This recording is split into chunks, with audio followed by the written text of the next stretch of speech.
This video is brought to you by Law Excellence IAS Academy.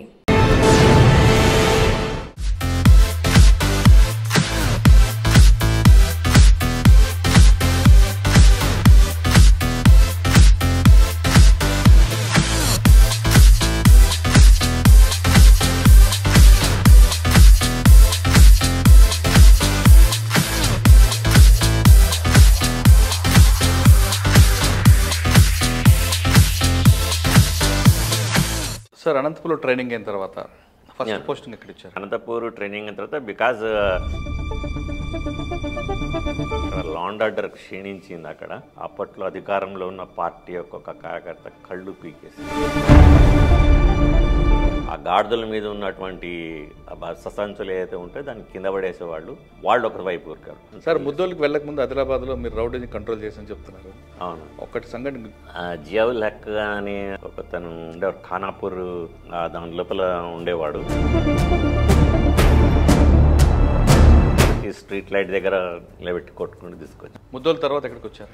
తర్వాత గాడిదల మీద smuggling అవునండి, ఆ స్వీకారొద్దీన్ అని చెప్పేసి అక్కడ ఒక రోడ్ షీటర్ ఉండేవాడు. ఊరోలిపేట పారిపోయాడు. అప్పుడు పోలీస్ స్టేషన్కు ఉన్న కలర్ కూడా మాదే అని ఆ రకంగా మాట్లాడేవాళ్ళు. పోలీస్ స్టేషన్ కలరే చేంజ్ చేసేసిన. మరి భుజం మీద స్టార్ మార్చడం అవుతుంది కదా కలర్, అది మార్చలేకపోయాను కదా. ఆ పార్టీకి సంబంధించిన లీడర్ వచ్చాడు, మీరు మా వాడిని తీసుకొచ్చారు సార్. నేను తీసుకురాలి, నా దగ్గర లేదు, నా దగ్గర లేదు. బలంగా టేబుల్ మీద అది కొట్టాడు. ఇదే సొంతం అనిపించింది నాకు. తీసి లోపల వేసాను, మొత్తం బట్టలన్నీ ఇచ్చేసి డ్రైవర్ మీద పెట్టాము. దట్స్ ది ఎండ్ అన్నట్టు. అప్పటికి సార్ మహేందర్ రెడ్డి గారు ఫంక్షన్ అలాగే ఉంటుందండి. రోజు రాత్రిపూట దొంగతనం అయింది. దొంగతనం అయితే సార్ తిరుగుతున్నాడు. ఆ వాచ్మెన్ గారిని అక్కడ పెట్టారు. ఆయన ఇమీడియట్గా జీప్ వేసుకొని వచ్చాడు. వీడు వెళ్ళిపోయాడు, ఆపరేటర్ వచ్చాడు. ఈయన ఆపరేటర్ని కొట్టాడు. అయ్యో, ఆయన ఉన్నప్పుడు ఎందుకో మాకు ఆయన కొంచెం కుదరలేదు. ఇంకా బాగా గుర్తుండిపోయిన ట్రాప్ కేసు ఉంది అక్కడ. ఒక సబ్ రిజిస్ట్రార్ ఆఫీస్కి వెళ్ళాము. లెఫ్ట్ సాక్స్ లోపల డబ్బులనే తీయండి అంటే షాక్గా. ఇప్పుడున్న ఆఫీసర్లు టెక్నాలజీ మీద బాగా డిపెండ్ అవుతున్నారు. ఈ డిపెండ్ అవ్వడం వల్ల హ్యూమన్ ఇంటెలిజెన్స్ అన్న వింగిని మర్చిపోతున్నారు అనేది భావన వస్తుందంటారా? మాకు తెలిసిన అబ్బాయి పోతుంటే కారులో వస్తుంది, కొట్టిండ్రు కదా తను. ఏంటి అని అంటే, సార్ అక్కడ సీసీటీవీలో ఏం రికార్డు కాలేదు కదా సార్. బైన్సలో ఉన్నప్పుడు కవ్వాల్ ఫారెస్ట్లో ఆ పైన తిరియాని, ఆ పైన నుంచి కూడా మంగియట్ నుంచి దిగేవాళ్ళు. అక్కడ హాస్టల్ దగ్గర ఏం జరిగింది? హాస్టల్ దగ్గర ఫస్ట్ సో అప్పుడు దాంట్లో ఇన్ఫర్మేషన్ ఏముంది కదా అని అంటే, మనము ఒక అడుగు వెనక్కి వేస్తున్నాము అని అంటే భయపడి కాదు, ముందు జాగ్రత్త కోసం అనేది ఉంది. ఒకనొక ఇన్సిడెంట్లు అయితే బెల్లంపల్లి లోపల వాడు ఉరుకుతా ఉన్నాడు అన్నట్టు చూసి ఉరుకుతున్నాడు. చిరంజీవి గారు ప్రజారాజ్యం.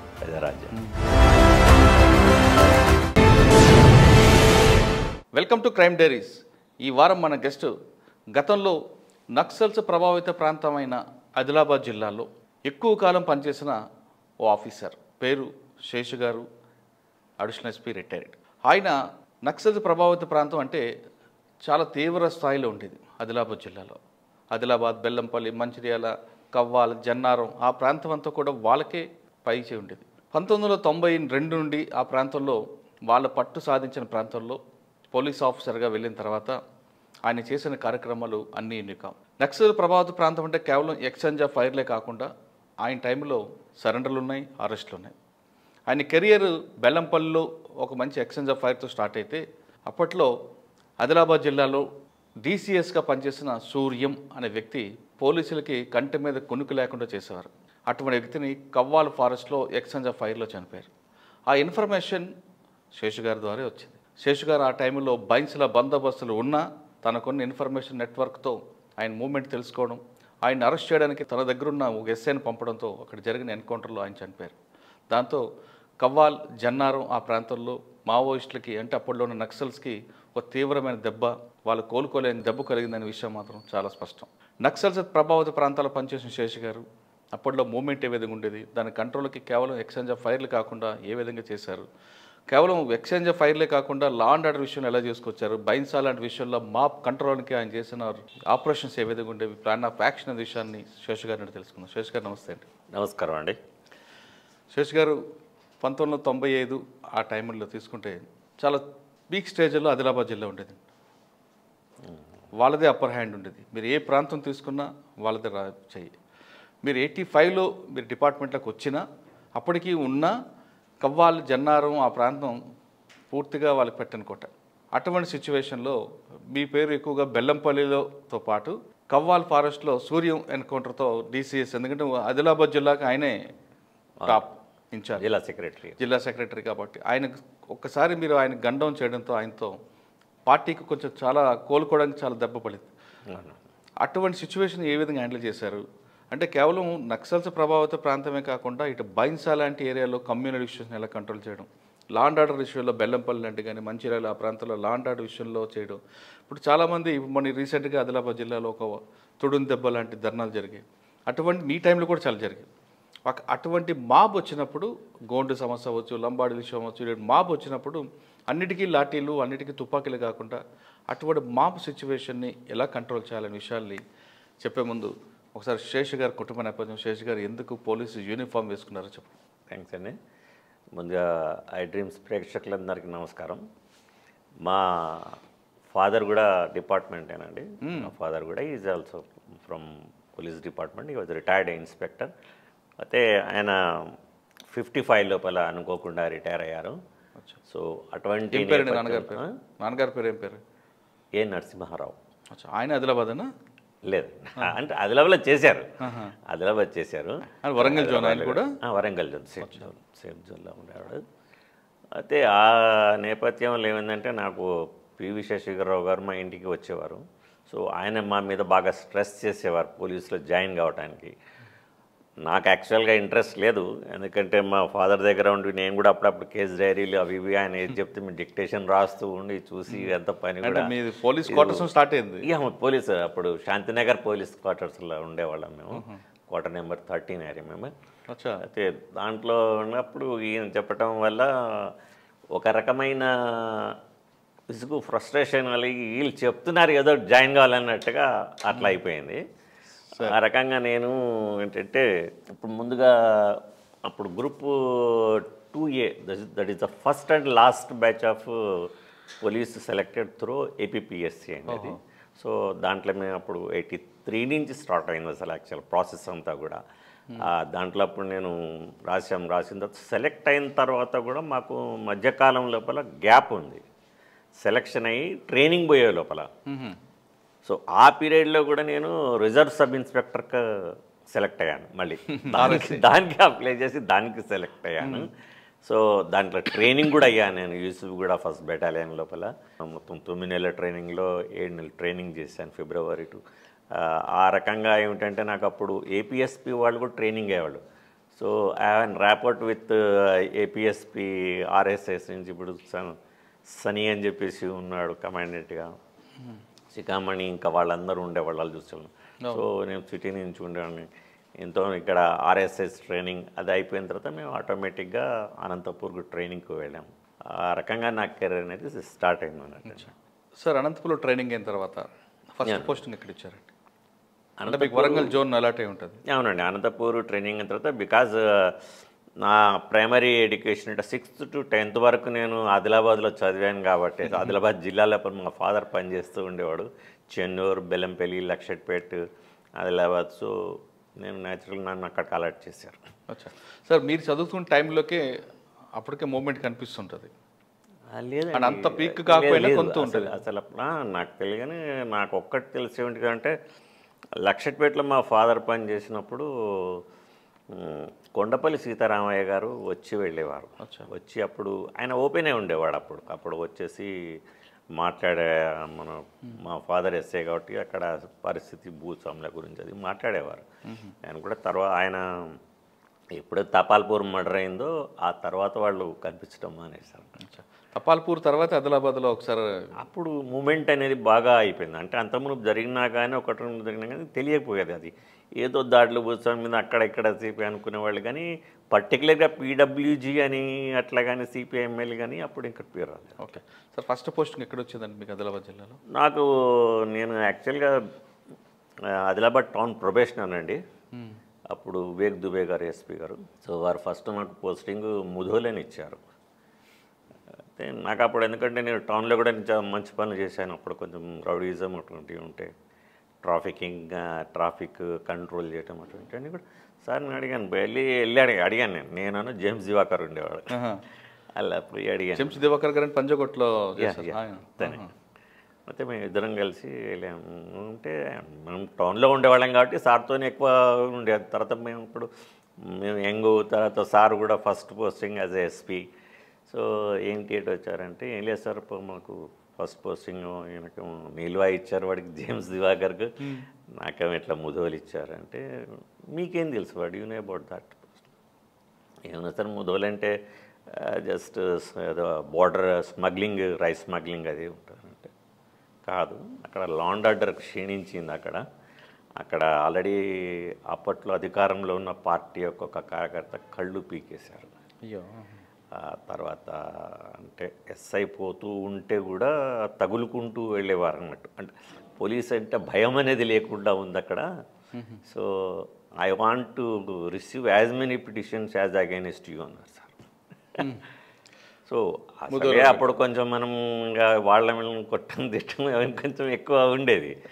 సో దాంతో అక్కడికి వెళ్ళాను. పోలీస్ అంటేనే నాకు ముందు ఇష్టం లేదుకుండా వచ్చాను. సో అక్కడికి వెళ్ళిన తర్వాత కంట్రోల్ చేసాము ఏదన్నా లోపల. అక్కడి నుంచి అదొక రకమైనటువంటి ఎక్స్పీరియన్స్ అన్నట్టు. మా బార్డర్ లోపల మీరు అన్నట్టుగా రైస్ స్మగ్లింగ్ అంటే గాడిదల మీద రైస్ అంతా కూడా ఇక్కడి నుంచి బార్డర్కి వెళ్ళేటి. అయితే మనం ఎప్పుడైనా ఇన్ఫర్మేషన్ వచ్చి మనం పోయినా కానీ పోలీసు అంత దూరం నేను చూడగానే టక్మని వాళ్ళు ఆ గాడిదల మీద ఉన్నటువంటి ససంచులు ఏదైతే ఉంటే దాన్ని కింద పడేసేవాళ్ళు. వాళ్ళు ఒకవైపు ఉరికారు, గాడిదలకు వైపు ఉరికారు, ఇక్కడ పడింది. దీంట్లో ఇప్పుడు మేము అది దాన్ని ట్రాన్స్పోర్ట్ చేయాలంటే కూడా ఆ రోజుల్లో చాలా కష్టం ఉండే. సో గాడిదలు పట్టుకోవాలన్నా, ఇది పట్టుకోవాలన్నా, వాడిని పట్టుకోవాలన్నా, ఇంత ఇది ఉండేనట్టు ఎక్సర్సైజ్ చేస్తే. ఆ రకంగా అయినా కానీ మేము కంట్రోల్ చేశాను నేను. అది సార్, ముద్దోళ్ళకి వెళ్ళక ముందు ఆదిలాబాద్లో మీరు రౌడీని కంట్రోల్ చేశాను చెప్తున్నారు. అవును. ఒకటి సంఘటన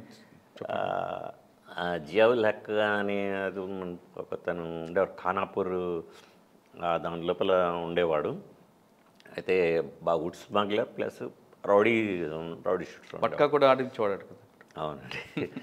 అయితే అది తెలుసు, భీమన్నకు తెలుసు, మురళి అని వాళ్ళు దిలీప్ అని అప్పట్లో ఐడి పార్టీ వాళ్ళందరూ ఉండేవాళ్ళు. సో వాళ్ళందరూ మేము రాత్రిపూట సైకిళ్ళ మీద వెళ్ళేవాళ్ళం అన్నట్టు. పెట్రోలింగ్ అప్పుడు బాగా విపరీతంగా తిరిగేవాళ్ళం. సో అప్పుడు అనుకోకుండా వాడు ఉన్నాడు, నేను పోయినప్పుడు చేసినప్పుడు ఉన్నాడు. సో వాడిని బాగా కొట్టుకుంటూ తీసుకొచ్చాం పోలీస్ స్టేషన్ వరకు. ప్రతి స్ట్రీట్ లైట్ దగ్గర నిలబెట్టి కొట్టుకుంటూ తీసుకొచ్చాం. అంటే అంకుశం సినిమాలో రామరెడ్డి లాగా. రైట్. దాదాపు అదే. అప్పటికి ఇంకా అంకుశం రాలేదండి. ఆ తర్వాత బెల్లంబెల్లో ఉన్నప్పుడు వచ్చింది అది అంకుశం. మీ సినిమాని వాళ్ళు ఆల్రెడీ అంటే మీ రీల్స్ ఎన్ని వాళ్ళు రీల్స్ ఇంకా పెట్టుకోవాలి. తీసుకొచ్చిన తర్వాత ఏమైంది, అప్పుడు నా ఏమంటే మన జేమ్స్ దివాకర్ కూడా ఉన్నాడు అన్నట్టు. అప్పుడు చూసి అమ్ముడు కొట్టడం ఏంటి అని ఇది అయిపోయాడు అన్నట్టు. అంటే అంత అరాచకం ఉండేదండి. అంత అరాచకండి. ఆదిలాబాద్ లోపల రౌడీజం బాగుండేది అప్పట్లో వెంకటరామరెడ్డి గారు అని చెప్పేసి ఆయన కూడా వాళ్ళని అనొచ్చం లోపల ఆయన పేరు బాగా వచ్చింది. సార్, అప్పట్లో ఒక రౌడీని పబ్లిక్గా రోడ్డు మీద కొడితే పబ్లిక్ మెచ్చుకునేవారేమో నాకు తెలిసి. తప్పనిసరిగా, ఎందుకనంటే వాడు బలహీనలేని ఎప్పుడు కూడా వాడు చేసేవాడు కాబట్టి వాడు జులుం చెలాయించినప్పుడు వాడిని కొట్టినప్పుడు ప్రజలు మెచ్చుకునేవాటం కాదు, ఇంకా సపోర్ట్ కూడా చేసేవాళ్ళు వాళ్ళు. అంటే ఆ సిచ్యువేషన్ చూసారు కదా మీరు. అడిషనల్ వచ్చేసరికి సిచ్యువేషన్ మారింది. పబ్లిక్లో మీరు కొడితే ఊరుకుంటారంటారా? లేదండి, ఇప్పుడు ఆ సమస్య లేదు. ఇప్పుడు నేనే అప్పటికే ఎస్ఐగా ఉన్నదానికి నేను డిఎస్పీ గారికి చాలా మారిపోయాను. అది నాకే నేను అప్పుడు ఏదైతే బూత్ మాటలు మీరు అన్నట్టుగా మాకు వచ్చాయో, మేము వచ్చిన తర్వాత మేము చాలా వరకు మేము బూత్ మాట్లాడేటి మేము మానేసాము. మేము ఆదిలాబాద్లో మీరు అర్ధరాత్రి ఆ రౌడీ షీటర్ని రోడ్డు మీద కొట్టుకుంటూ తీసుకొచ్చిన తర్వాత ఆఫీసర్లు ఏమన్నారు, పబ్లిక్ రెస్పాన్స్ ఏముందండి? ప్రెస్ ఆఫీసరు ఏమనలేదండి. అప్పుడు మా సిఐ గారు ఉండేవారు, సుబ్బారావు గారు అని చెప్పేసి. అసలు ఫస్ట్లో నేను కొద్దిగా, ఎందుకంటే మేము ట్రైనింగ్ అయిన అప్పుడు ఎలా ఉందంటే సిచ్యువేషన్ అంతా కూడా, మాకు వెంకటేశ్వర్లు గారు, ఆర్సి వెంకటేశ్వర్లు గారు అని ఉండేవారు మా ప్రిన్సిపల్ గారు. తమసోమ జ్యోతిర్గమయ అని మాకు అన్ని శాంతి వచనాలు నేర్పించారు. అండ్ బికాజ్ మేము దీని ద్వారా పబ్లిక్ సర్వీస్ కమిషన్ ద్వారా ఏదైనా కాబట్టి ఆయన పబ్లిక్తో చాలా బాగుండాలి అనేది అటువంటి నేర్పించడం వల్ల మేము చాలా సాఫ్ట్గా ఉన్నాం. అసలు పోయి రిపోర్ట్ చేసినప్పుడు ఈ సిఏ గారు డిఎస్పీ గారు ఊరికి ఏమైనంతవరకు ఒక్కళ్ళు చేయి కూడా ఇరగలేదు, ఒక్కళ్ళు ఏం కొట్టలేదు అని ఇది ఉండేది. సో అంటే మేము ఒక నెల ట్రైనింగ్ వచ్చిపోయింది. అప్పటికే వివేక్ దుబే గారు వచ్చారు. దాన్ని అప్పుడు అనుకోకుండా ఇక నా దగ్గర కూడా ఫ్రస్ట్రేషన్లో నేను కూడా ఈ పోలీస్ అని చెప్పేసి నేను కూడా మారిపోయాను. నేను అప్పుడు సిచ్యువేషన్ డిమాండ్ అలా చేస్తుంటాను అలా అంతే. అవునండి, అప్పుడు సిచ్యువేషన్ అంటే చూశాను. నేను కూడా ఫస్ట్ ట్రాఫిక్ కంట్రోల్కి వెళ్ళాను. రోడ్డు మీద మోటార్ సైకిల్ మీద వెళ్ళేసి మైక్ పెట్టుకొని కూడా చెప్పాను, అందరు పక్కకు నడవండి, పైన వెహికల్స్కి దారి ఇవ్వండి అని. కానీ అందరు వీడు ఎవడో పిచ్చోడు అనుకున్నారు. వీడు ఇప్పుడు మీకు ఎదురయ్యాడు. వీడు రాత్రిపూట మేము పెట్రోలింగ్ వెళ్తున్నప్పుడు అప్పుడు ఎదురయ్యాడు. అప్పుడు మామూలుగా కేడీ షీటర్స్ వాళ్ళు చెక్ చేస్తూ ఉంటాము. ఆ ప్రాసెస్ లోపల వాడిని చూడటం జరిగింది, చూసి పట్టుకోవటం జరిగింది అన్నట్టు. అప్పుడు వాడిని అప్పుడు తిరగబడలేదా? ట్రై చేశాడు కానీ అదేం లేదు. మేము అప్పుడు బాగానే ఉన్నాము. సో వాడిని అదుపులోకి తీసుకున్నాం. తర్వాత ఆయన అరాచకాలు కంట్రోల్ అయ్యా? డెఫినెట్లీ మాకు. అంటే ఒక రౌడీ షీటర్ని పబ్లిక్లో వాడి జులుం జరిగే ప్రాంతంలోనే వాడిని గాలి తీస్తే? అవునండి, అది కరెక్టే కదా ఎట్లయినా కానీ.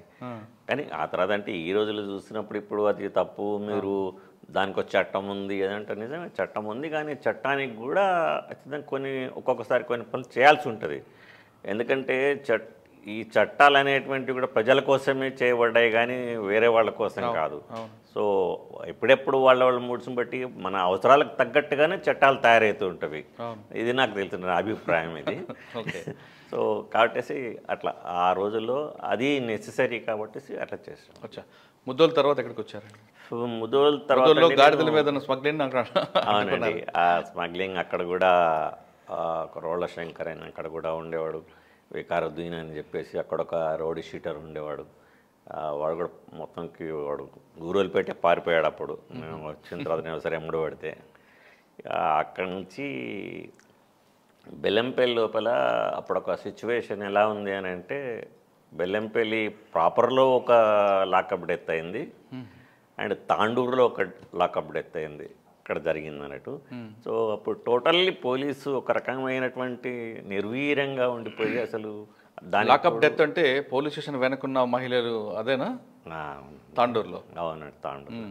వాళ్ళ లేడీ వచ్చి భర్త కొట్టు పోలీస్ స్టేషన్లో కూర్చొని అక్కడ అని ఇక్కడ కూడా రాజేశ్వరి అని చెప్పేసి ఇక్కడ బెల్లంపల్లి కూడా ఒకటి జరిగింది.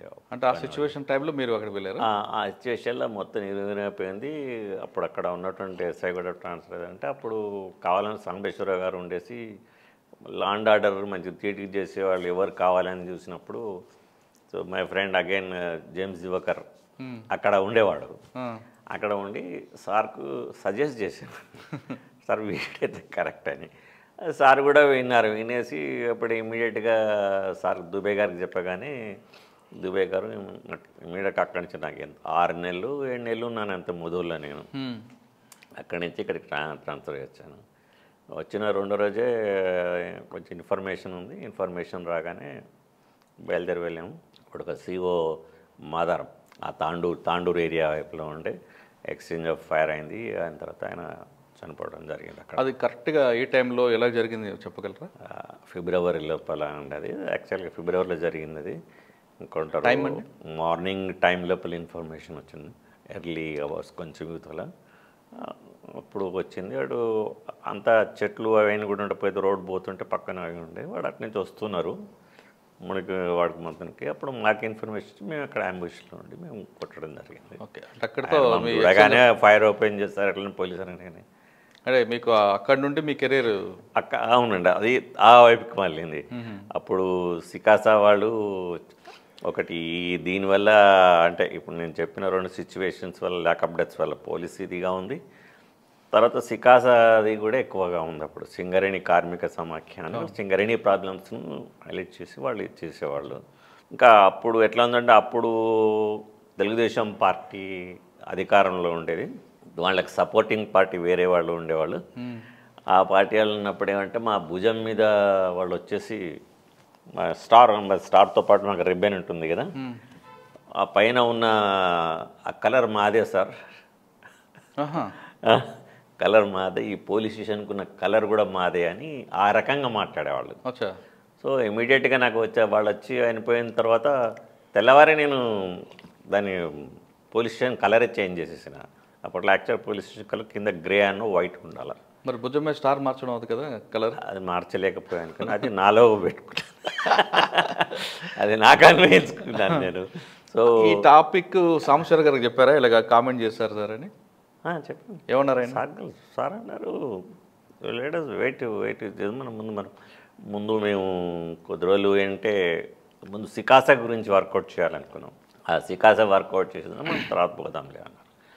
ఆ సికాసా గురించి వర్కౌట్ చేసే టైంలో అప్పుడు ఎట్లంటే ఫనీ థింగ్ ఏమిటి కదా అని అంటే, పోలీస్ స్టేషన్లో ఉన్న రివాల్వర్ తీసుకొని మేము రాత్రిపూట జీన్ ప్యాంటు అవి వేసుకొని టీషర్ట్లు వేసుకొని తిరిగేది నేను, ఆ జేమ్స్ దివాకరు, ఒక్కొక్కసారి నేను ఒక్కడిని కూడా పోయేసి ఆ మొత్తం బస్తీలలో తిరిగేవాళ్ళు అన్నట్టు. ఇన్ఫర్మేషన్ పట్టుకొని అక్కడక్కడ హోటల్లో ఇట్లా టీ తాక్కుంటూ అవి చేసుకుంటూ. అయితే అది పనిచేయదని చెప్పేసి నాకు చాలా రోజులకు తెలియదు. ఆ రివాల్వర్ పనిచేస్తుంది, దాని ఫైరింగ్ పిన్ పోయి ఉంది. తర్వాత ఒకసారి ఆర్మోరర్ వచ్చేసి సార్ దీన్ని ఫైరింగ్ పిన్ పోయింది అన్నాడు. మరి ఎన్ని రోజులు మరి దీన్ని ఇట్లా పెట్టాలని చెప్పి మళ్ళీ సరే ఏదో లక్కీగా ఏమి జరగలేదు. సో ఆ తర్వాత ఎప్పుడైతే మేము స్టార్ట్ చేసామనుకోండి ఇక మొత్తం ఇన్ఫర్మేషన్ అంతా కూడా ఆ బెల్లంపల్లి లోపల 6 రోజుల లోపల ఎట్లా అంటే ఒక స్ట్రీట్ తీసుకుంటే ఇప్పుడు ఎన్ని బైలైన్స్ ఉంటాయో, ఈరోజు రాత్రిపూట బైలైన్లో ఉన్న వాళ్ళందరినీ మేము అరెస్ట్ చేస్తే మళ్ళీ తెల్లవారి ఇంకో బైలైన్ అంటే ఈ విధంగా ఉండేది అన్నట్టు. మొత్తం అంతా కూడా ఫుల్ ఎక్కడెక్కడికి ఉండేవాళ్ళు. మామూలు అప్పుడు ఏముంటుంది, చికెన్ అమ్మాలన్నా కానీ చికెన్కు వాళ్ళే రేట్ ఫిక్స్ చేసేవాళ్ళు, టైలర్స్కు వాళ్ళే రేట్ ఫిక్స్ చేసేవాళ్ళు, డిష్కు వాళ్ళే రేట్ ఫిక్స్ చేసేవాళ్ళు. So almost all parallel government సికాసాది ప్లస్ ఇటు పార్టీ వాళ్ళది. సో అలా ఉండేవాళ్ళు. నేను అప్పుడే రోడ్డు మీద మామూలుగా రాత్రిపూట తిరిగేది, రాత్రిపూట మా పని చేసుకునేవాళ్ళం. మార్నింగ్ పూటేమో రోడ్డు మీద కూడా ట్రాఫిక్. అప్పుడు ఆ రోజుల్లో నేను రోడ్ పక్కన పేమెంట్ లేదు కాబట్టేసి వాళ్ళు ఏదైతే ఉండేదో ఒక 2-3 ఫీట్లు వెళ్ళిపోయింటే అక్కడికి చైన్లకు పాతి పబ్లిక్ని దాంట్లో నుంచి నడవాలని చెప్పేసి 88లోనే నేను ఆ పద్ధతి ఇంట్రడ్యూస్ చేసామన్నట్టు. అప్పుడు అట్లా ఒకళ్ళిద్దరం పట్టుకొచ్చిన తర్వాత ఒకసారి ఒక లీడర్ వచ్చాడు, అక్కడ ఆ పార్టీకి సంబంధించిన లీడర్ వచ్చాడు. వచ్చేసి మీరు మా వాడిని తీసుకొచ్చారు సార్. నేను తీసుకురాలేదు, నా దగ్గర లేదు, కావాలంటే చూసుకోండి పోలీస్ స్టేషన్లో, మేము ఎదురుగానే లాకప్లు ఎప్పుడు ఎదురుగానే ఉండేవి కదా అంటే, లేలే సార్ తీసుకొచ్చారని ఆయన బలంగా టేబుల్ మీద అది కొట్టాడు. కొట్టి కొంచెం గొడవ చేశాడు. నాకు ఇమీడియట్ చెప్పాను, ఇదే సొంతం అనిపించింది నాకు, తీసి లోపల వేసాను, మొత్తం ఆయన డ్రైవర్ మీద పెట్టేశాను అంతే. మొత్తం బట్టలన్నిటి ఇచ్చేసి డ్రైవర్ మీద పెట్టాము. అరే ఏం సార్ నేను పెద్ద లీడర్, నువ్వు ఏమన్నా కానీ నువ్వు ఎలా అసలు నా పోలీస్ స్టేషన్లో నువ్వు ఎలా మాట్లాడతావు డీసెన్సీ లేకుండా, నాకు సంబంధం లేని విషయంలో ఎలా. ఇప్పుడే ఏఎస్పీ గారికి చెప్పిన సిచ్యువేషన్ వివరించాం. సరే వచ్చాను, కేసు రిజిస్టర్ చేసాం. వాళ్ళు 353 అన్ని సెక్షన్లు ఉన్న సెక్షన్లన్నీ పెట్టిన తర్వాత అనుకోకుండా తెల్లవారే Saturday, so there is no court తీసుకుపోయాను కానీ కోర్టు లేదు. సో సండే కోర్టు లేదు, 3 లాకప్లో ఉన్నాడు. పార్టీ వాళ్ళకందరికి కూడా బాగా మండిపోయింది, ఇదేంటి వీళ్ళు ఇట్లా చేస్తున్నారు అని చెప్పేసి. అసలే వాళ్ళు అక్కడ అధికారంలో ఉన్నారు, అధికార పార్టీకి మన మద్దతుదారులు కాబట్టి వాళ్ళంతా కూడా ఇదైపోయేసి వాళ్ళు తర్వాత 3 రోజుల తర్వాత పంపించాం. వాళ్ళు మొత్తం ప్రొసెషన్ తీశారు. ప్రొసెషన్ పోతూ ఉంటే వాళ్ళు ఒకటి షాప్లు ఓపెన్ చేసి ఉంటే, ఎందుకంటే అప్పటి వరకే మనం సికాసా దాంట్లో కూడా చాలామంది అరెస్టు అవి చేస్తూ ఉండేవాళ్ళం. దానివల్ల పబ్లిక్లో కూడా కాన్ఫిడెన్స్ ఉండేది నాకు అప్పుడు.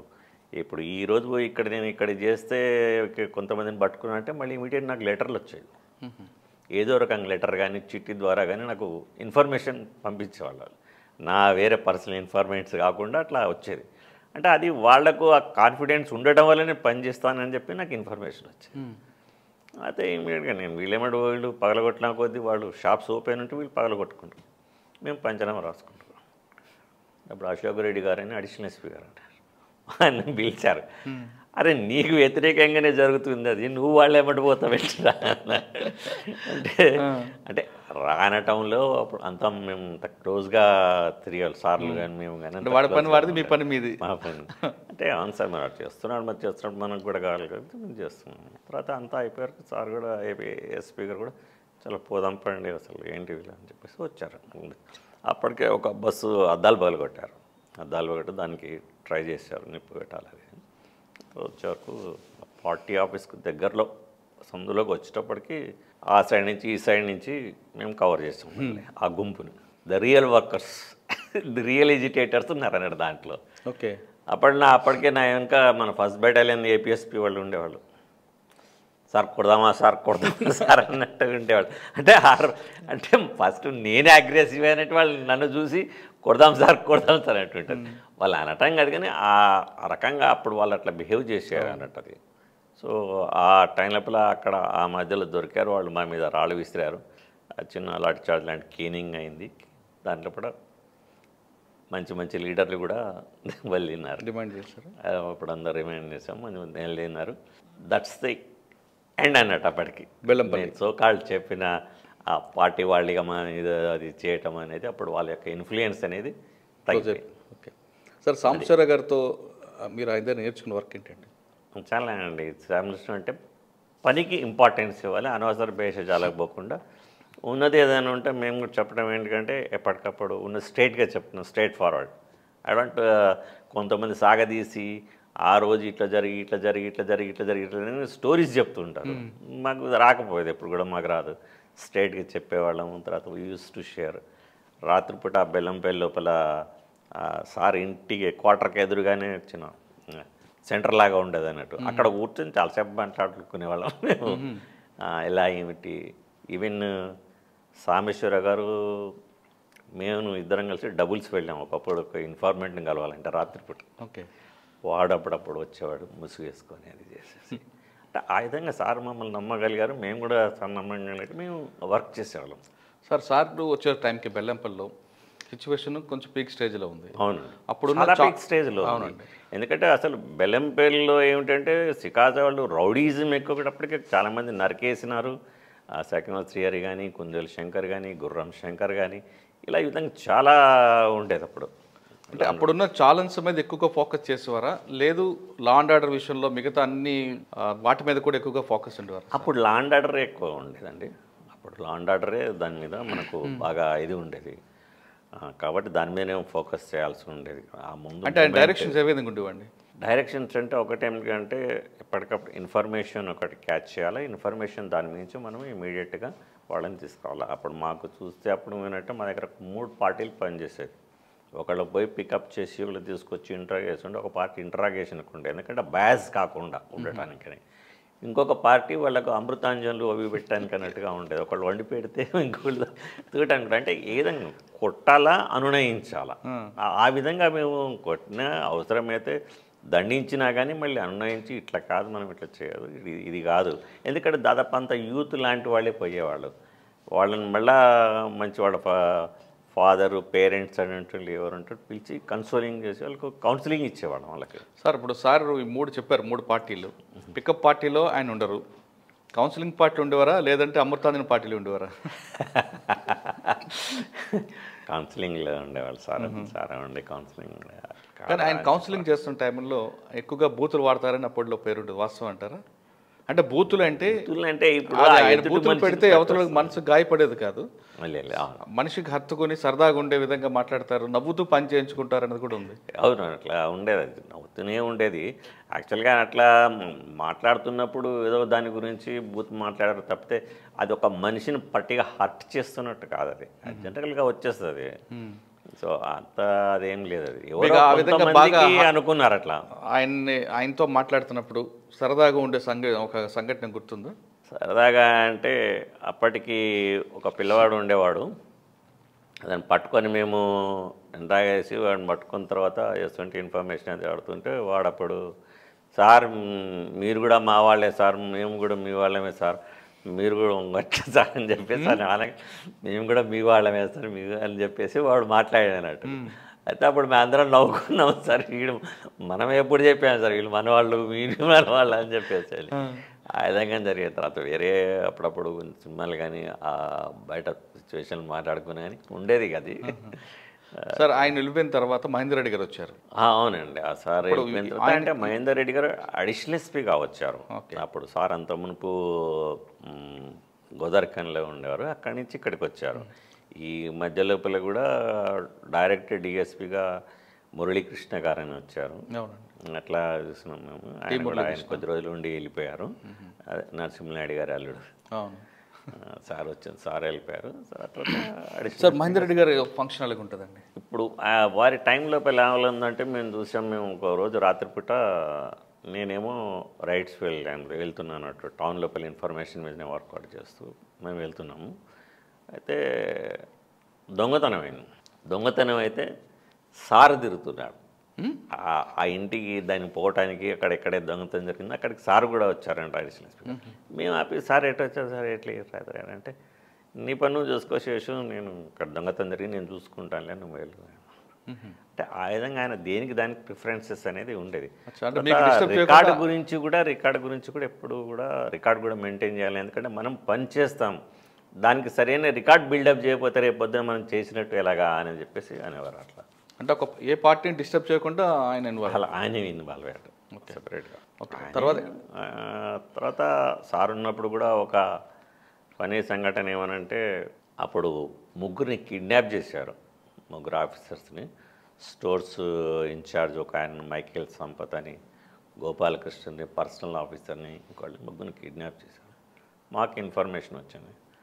అప్పుడే మనకేమైంది కదా అని అంటే చర్చల టైంలో చెన్నారెడ్డి గారి టైం లోపల కొంత శాంతి పీరియడ్ వచ్చింది.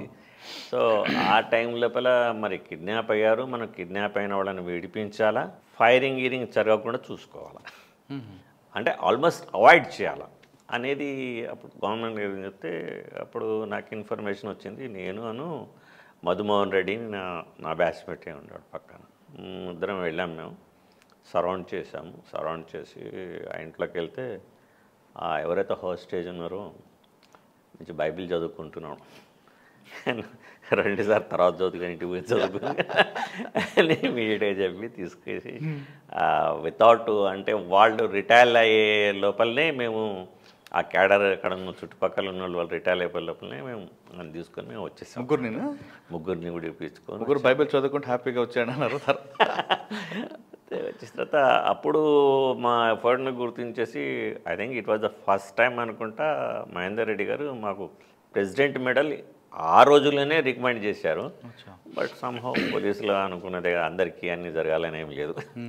సో అట్లా అప్పుడే చెప్తాను. సార్ బెల్లంపల్లి తర్వాత ఎక్కడికి వచ్చారు? ఇంకా బెల్లంపల్లి ఇంకోటి ఏంటంటే అప్పట్లో స్ట్రైక్ జరిగినప్పుడు ఇటువంటి సికాసాల ప్రాబ్లమ్స్ అప్పుడు ఎవరన్నా ఇప్పుడు మామూలుగా గవర్నమెంట్ మనది ఏరియా హాస్పిటల్ లోపల స్ట్రైక్ చేసేవారు. సింగరేణి బ్యాకింగ్ ఉండేది, మన సికాస వాళ్ళ బ్యాకింగ్ ఉండేసి నర్సులకు సాక్స్ ఇవ్వాలా, నర్సులకు క్యాప్ ఇవ్వాలా, ఇటువంటి చాలా సిల్సిలీ రీజన్స్ ఉండేవి. మేము కౌంటర్ ఇచ్చేవాళ్ళం. ఇప్పుడు ఈ హాస్పిటల్కి రోజు ఇంతమంది పేషెంట్స్ వస్తారు, అన్ని రకాల అవసరాలతో వస్తారు, ఒకళ్ళకి సీరియస్ ఉంటుంది, అది ఉంటుంది. ఇవన్నీ ముఖ్యమా లేకపోతే నీకు సాక్స్ ముఖ్యమా, బెల్ట్ ముఖ్యమా, క్యాప్ ముఖ్యమా, అదేటువంటి దానికి ఎన్నో మార్గాలు ఉన్నాయి కదా అని చెప్పేసి ఈ విధంగా మా క్యాంపెయినింగ్ ఉండేది. ఆ క్యాంపెయినింగ్ వల్ల కూడా దాదాపు అప్పుడు కౌంటర్ ఇవ్వటం అనేది తక్కువ ఉండేది. మా మహేందర్ రెడ్డి గారు వచ్చిన తర్వాత కౌంటర్ ఎక్కువ. సో ఆ విధంగా దానివల్ల కూడా తగ్గిపోయింది. అన్నిటికీ లాఠీ కాదు, కేసులు కావు. ఎస్ అంటే ఇది నాలో కూడా దాన్ని తీసుకొచ్చి పబ్లిక్లో పెట్టారు. మీరు పబ్లిక్ డెసిషన్ తీసుకుంటారు కదా. ఇప్పుడు అంతవరకు కూడా ఒకసారి ఏమైందంటే సార్ రాకముందు కూడా సామేశ్వరరావు గారు ఉన్నప్పుడే సార్ నేను రోడ్డు ట్రాఫిక్ కంట్రోల్ లోపల నేను ఈ సైకిల్ పక్కన ఉంటాయి కదా, అడ్డదిడ్డం పెట్టేస్తుంటారు. సో గాలి తీసేవాళ్ళం. గాలి తీస్తే అప్పుడు అక్కడ ఉన్న పార్టీ వాళ్ళు నా మీద పాంప్లెట్స్ కానీ పేపర్లో ఇచ్చారు. ఇట్లా కార్మికుల యొక్క సైకిల్ గాలి తీసి ఆనందిస్తున్న క్రూరమైన ఎస్ఐ అని. నేను ఇమీడియట్గా రిజైండర్ ఇచ్చాను. నేను గాలి తీసాను అంటున్నారు కానీ నేను గాలి తీస్తున్నది దాని యొక్క విలువ అప్పట్లో 5 పైసలు అంతే కదా, గాలి 5 పైసలు. మీరు రోడ్డుకి అడ్డంగా పెట్టి రోడ్డు ట్రాఫిక్గా ఉల్లంఘిస్తున్నారు, అందరికీ అంతరాయం కలిగిస్తున్నారు. ఒకవేళ నేను చట్ట ప్రకారం నేను వాళ్ళని అప్పుడు నేను కేసు పెడితే ఆసిఫాబాద్ కోర్టుకు పోవాలి. ఆసిఫాబాద్ కోర్టు పోవాలంటే అయ్యో 20 రూపాయలు 30 రూపాయలు ఖర్చు అవుతుంది, రావడానికి పోవటానికి ఒక 50 రూపాయలు. ఆ రోజంతా ఇదే పెట్టి కేసు పెట్టేవాళ్ళం, ఫైన్ కట్టాలా.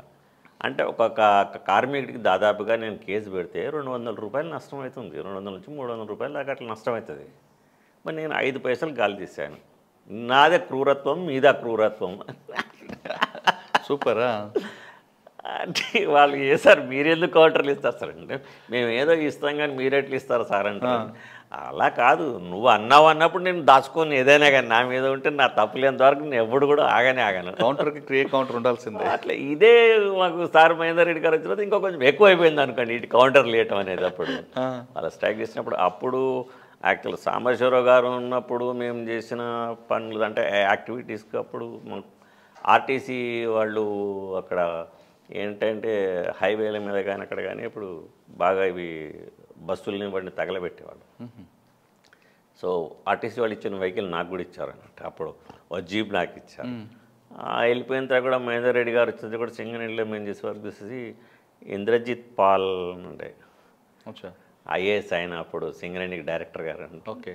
అయితే ఆ సార్ వచ్చారండి. ఇది మన ఏది అంటే వీళ్ళని రెస్క్యూ చేసి విడిపించి తీసుకొచ్చాం కదా ఆ ముగ్గురిని తీసుకొచ్చేస్తే సార్ మమ్మల్ని పిలిచారు అన్నట్టు. పిలిచి బాగా చేశారని కంగ్రాచులేట్ చేస్తూ బయటకు వచ్చారు నన్ను వదిలిపెట్టాం కదా. చూశారు, చూసి ఎలా వచ్చారు ఎస్ఐ గారు అని. జీబులో వచ్చాం సార్. జీబు ఇదే జీబా సార్ అన్నాడు. సార్ ఇదే జీబ్ సార్, పోలీస్కి ఏముంటుంది ఇదే జీబ్ అని అంటే ఆ డొక్కు జీబు ఉండేది అప్పుడు, డొక్కు ఉండేది జీబు అది. అయితే సార్ ఆడిసాడు ఇమీడియట్గా వాళ్ళ పూర్లోంచి ఒక వెహికల్ తీసి నాకు సింగరేణి వాళ్ళు మా పోలీస్కు వెహికల్ ఇవ్వటం అనేది అప్పుడే నాతోనే స్టార్ట్ అయింది. సరే దాని తర్వాత ఇక ఏమేమో చేశారనుకోండి వేరే అలాగా. సార్ బెల్లంపల్లి తర్వాత ఎక్కడికి వచ్చారు? కానీ బెల్లంపల్లి తర్వాత యాక్చువల్గా నాకు అప్పుడు వేరే ట్రాన్స్ఫర్ చేస్తామని అన్నారు. అప్పుడు వచ్చిన వాళ్ళ ఆఫీసర్స్ ఎందుకు నాకు మంచిగా అనిపించలేదు. ఎవరండి? ఎందుకంటే పేర్లు వద్దండి, పోయే ఆఫీసర్లు, జిల్లా ఆఫీసర్లు. ఎందుకంటే నాకు అది అంటే యూనిట్ ఆఫీసర్ నచ్చలేదా? యూనిట్ ఆఫీసర్ తర్వాత మా దగ్గర ఉన్న ఆఫీసర్ కూడా అప్పుడు పేరు చెప్తే బాగుండేది. ఎందుకంటే ఆయన ఏమిటంటే ఆ సారు అప్పుడు ఏఎస్పీ గారు ఉన్నవాళ్ళు, ఆయన విజయవాడ నుంచి డైరెక్ట్ మా దగ్గరకు వచ్చాడు బెల్లంపల్లికి. అర్థమైపోయింది. సో ఇవాజ్ అంటే ఆయన వాళ్ళ అక్కడ విజయవాడ వేరు పరిస్థితి, బెల్లంపల్లి పరిస్థితి వేరు. అక్కడలాగా మన దగ్గర ఉండదు. ఇక్కడికి వచ్చేసి నేను లాడ్జింగ్ రైడ్ చేయాలని అంటాడు. సార్ ఇక్కడ లాడ్జింగ్ ఏముంటుంది సార్, లాడ్జింగ్ అంతే ఒకటి కూడా ఉండడు అదేనంటే లేదు మీరు కావాలని మీరు ఇది చేస్తున్నారు, మీరు పదండి అని చెప్పొచ్చు. ఆ లాడ్జింగ్లో ఎవరు నిజంగా ఎవరు ఉంటారు అక్కడ, అన్ని పందికొక్కులు తిరుగుతా ఉన్నాయి. అరే అంటే విజయవాడ అంటే బ్రోతలు నడుస్తుంటారు కాబట్టి ఆ ఐడియాలో ఉంచి ఉంటారు. అదే అర్థమైందండి నేను చెప్పదు. అట్లా అన్నట్టు ఆయన ఉన్నప్పుడు ఎందుకో మాకు ఆయన కొంచెం కుదరలేదు. ప్లస్ ఒకసారి సింగరేణి ఆఫీసర్స్ క్లబ్ పోయేసి రైడ్ చేశారు. అక్కడ ఉండేంత సింగరేణి ఆఫీసర్స్ ఉంటారు, మన వాళ్ళు ఉంటారు, అవన్నీ అట్లా వద్దు సార్ అంటే లేదు నేను పోవాలంటాడు. అక్కడ ఈయనకంటే పై ఆఫీసర్ కూడా క్లబ్లో ఉన్నాడు ప్రెమిసెస్లో, పోయి రైడ్ చేసాడు. దాంట్లో ఆయన కోపం. ఆయన ఎవరండి? ఉండేవారు. సో ఆ క్లబ్లో ఏముంటుంది, ఉంటారు, కూర్చుంటారు, తిరుగుతారు, మనం కట్టుకుంటారు, ఎగాడతారో లేకపోతే ఏదో ఉంటారు అప్పుడు వాళ్ళ దగ్గర. ఈయన పోయి దాని మీద ఇది చేస్తారు. ఆ ఊరి లోపల ఆ సిచ్యువేషన్లో ఆ రోజు లోపల ఏముంది అట్లా ఆయన ఏ పని చేసినా కానీ ఒక రకమైన ఏదో ఒకటి అడ్వర్స్ వచ్చాయండి. మరి ఆయన కావాలని అట్లా తెలియదు. పోయి బస్ స్టాండ్లో పోయేసి కార్మికులు పొద్దున్న వెళ్ళిపోతుంటారు. ఆ పక్కనే ఎవరో గన్మెన్లు ఎవరో ఉంటారు, చెప్పుడు మాట్లాడింటారు. పోయి ఒకరిని కూడా కొట్టాడు. బంద్ మొత్తం ఆర్టీసీ వాళ్ళని, ఆర్టీసీ డ్రైవర్ని కొట్టేస్తే మొత్తం వాళ్ళు స్టాప్ చేసేసారు. స్టాప్ చేసి దాని మీద ఆర్టీసీకి 2 కోట్ల నష్టం వచ్చింది. అయ్యో. మళ్ళీ అప్పుడు పోయి మేము ఏదో మాట్లాడిచ్చేసి స్ప్రే చేసాం మా లోకల్ ఇన్ఫ్లుయెన్స్తో. వీళ్ళు నాకంటే వీళ్ళు పెద్ద ఇదా అని. అట్లే ఇంకొకసారి దాసరి నర్సయ్య ఎమ్మెల్యే గెలిచాడు. ఆ పొజిషన్లో నేను ఉన్నాను. ఉన్నప్పుడు ఈయన అప్పుడు ట్రంక్ కాల్స్ ఉండేటి. టెలిఫోన్ చేశారు. టెలిఫోన్ చేస్తే అప్పుడు ఆ టైం ఈవినింగ్ టైం కాబట్టి ఏమైంది, అసలు ఆపరేటర్ పక్కకి వెళ్ళిపోయాడు, ఇటు టీ దాటానికి వెళ్ళాడు. ఆ వాచ్మెన్ గారిని అక్కడ పెట్టారు అన్నట్టు. ఈయన ఫోన్ చేసినప్పుడు వాడు లిఫ్ట్ చేసిన వాడు మన దాగి ఉన్నాడు. వాడేదో మాట్లాడి ఈయన ఏదో మాట్లాడితే ఆయన ఏదో మాట్లాడాడు. వచ్చి ఆయన ఇమీడియట్గా జీప్ వేసుకొని వచ్చాడు. వీడు వెళ్ళిపోయాడు, ఆపరేటర్ వచ్చాడు. ఈయన ఆపరేటర్ని కొట్టాడు. అయ్యో, మొత్తం ఇక్కడి వరకు కూడా మొత్తం అన్నీ ఆగిపోయినాయి అప్పుడు లైట్స్ అని. సో నేను ఆ ప్రొసెషన్తో అటు వస్తూ ఇట్లా గొడవ జరిగింది తెలిసి నేను అక్కడికి వెళ్ళారు, వెళ్ళి సంజాయించేసి ఇట్లా కాదండి అది అని చెప్పి ఆయన సెంట్రల్ వాళ్ళు ఇది చేశారు. సరే అయిపోయింది అక్కడికి.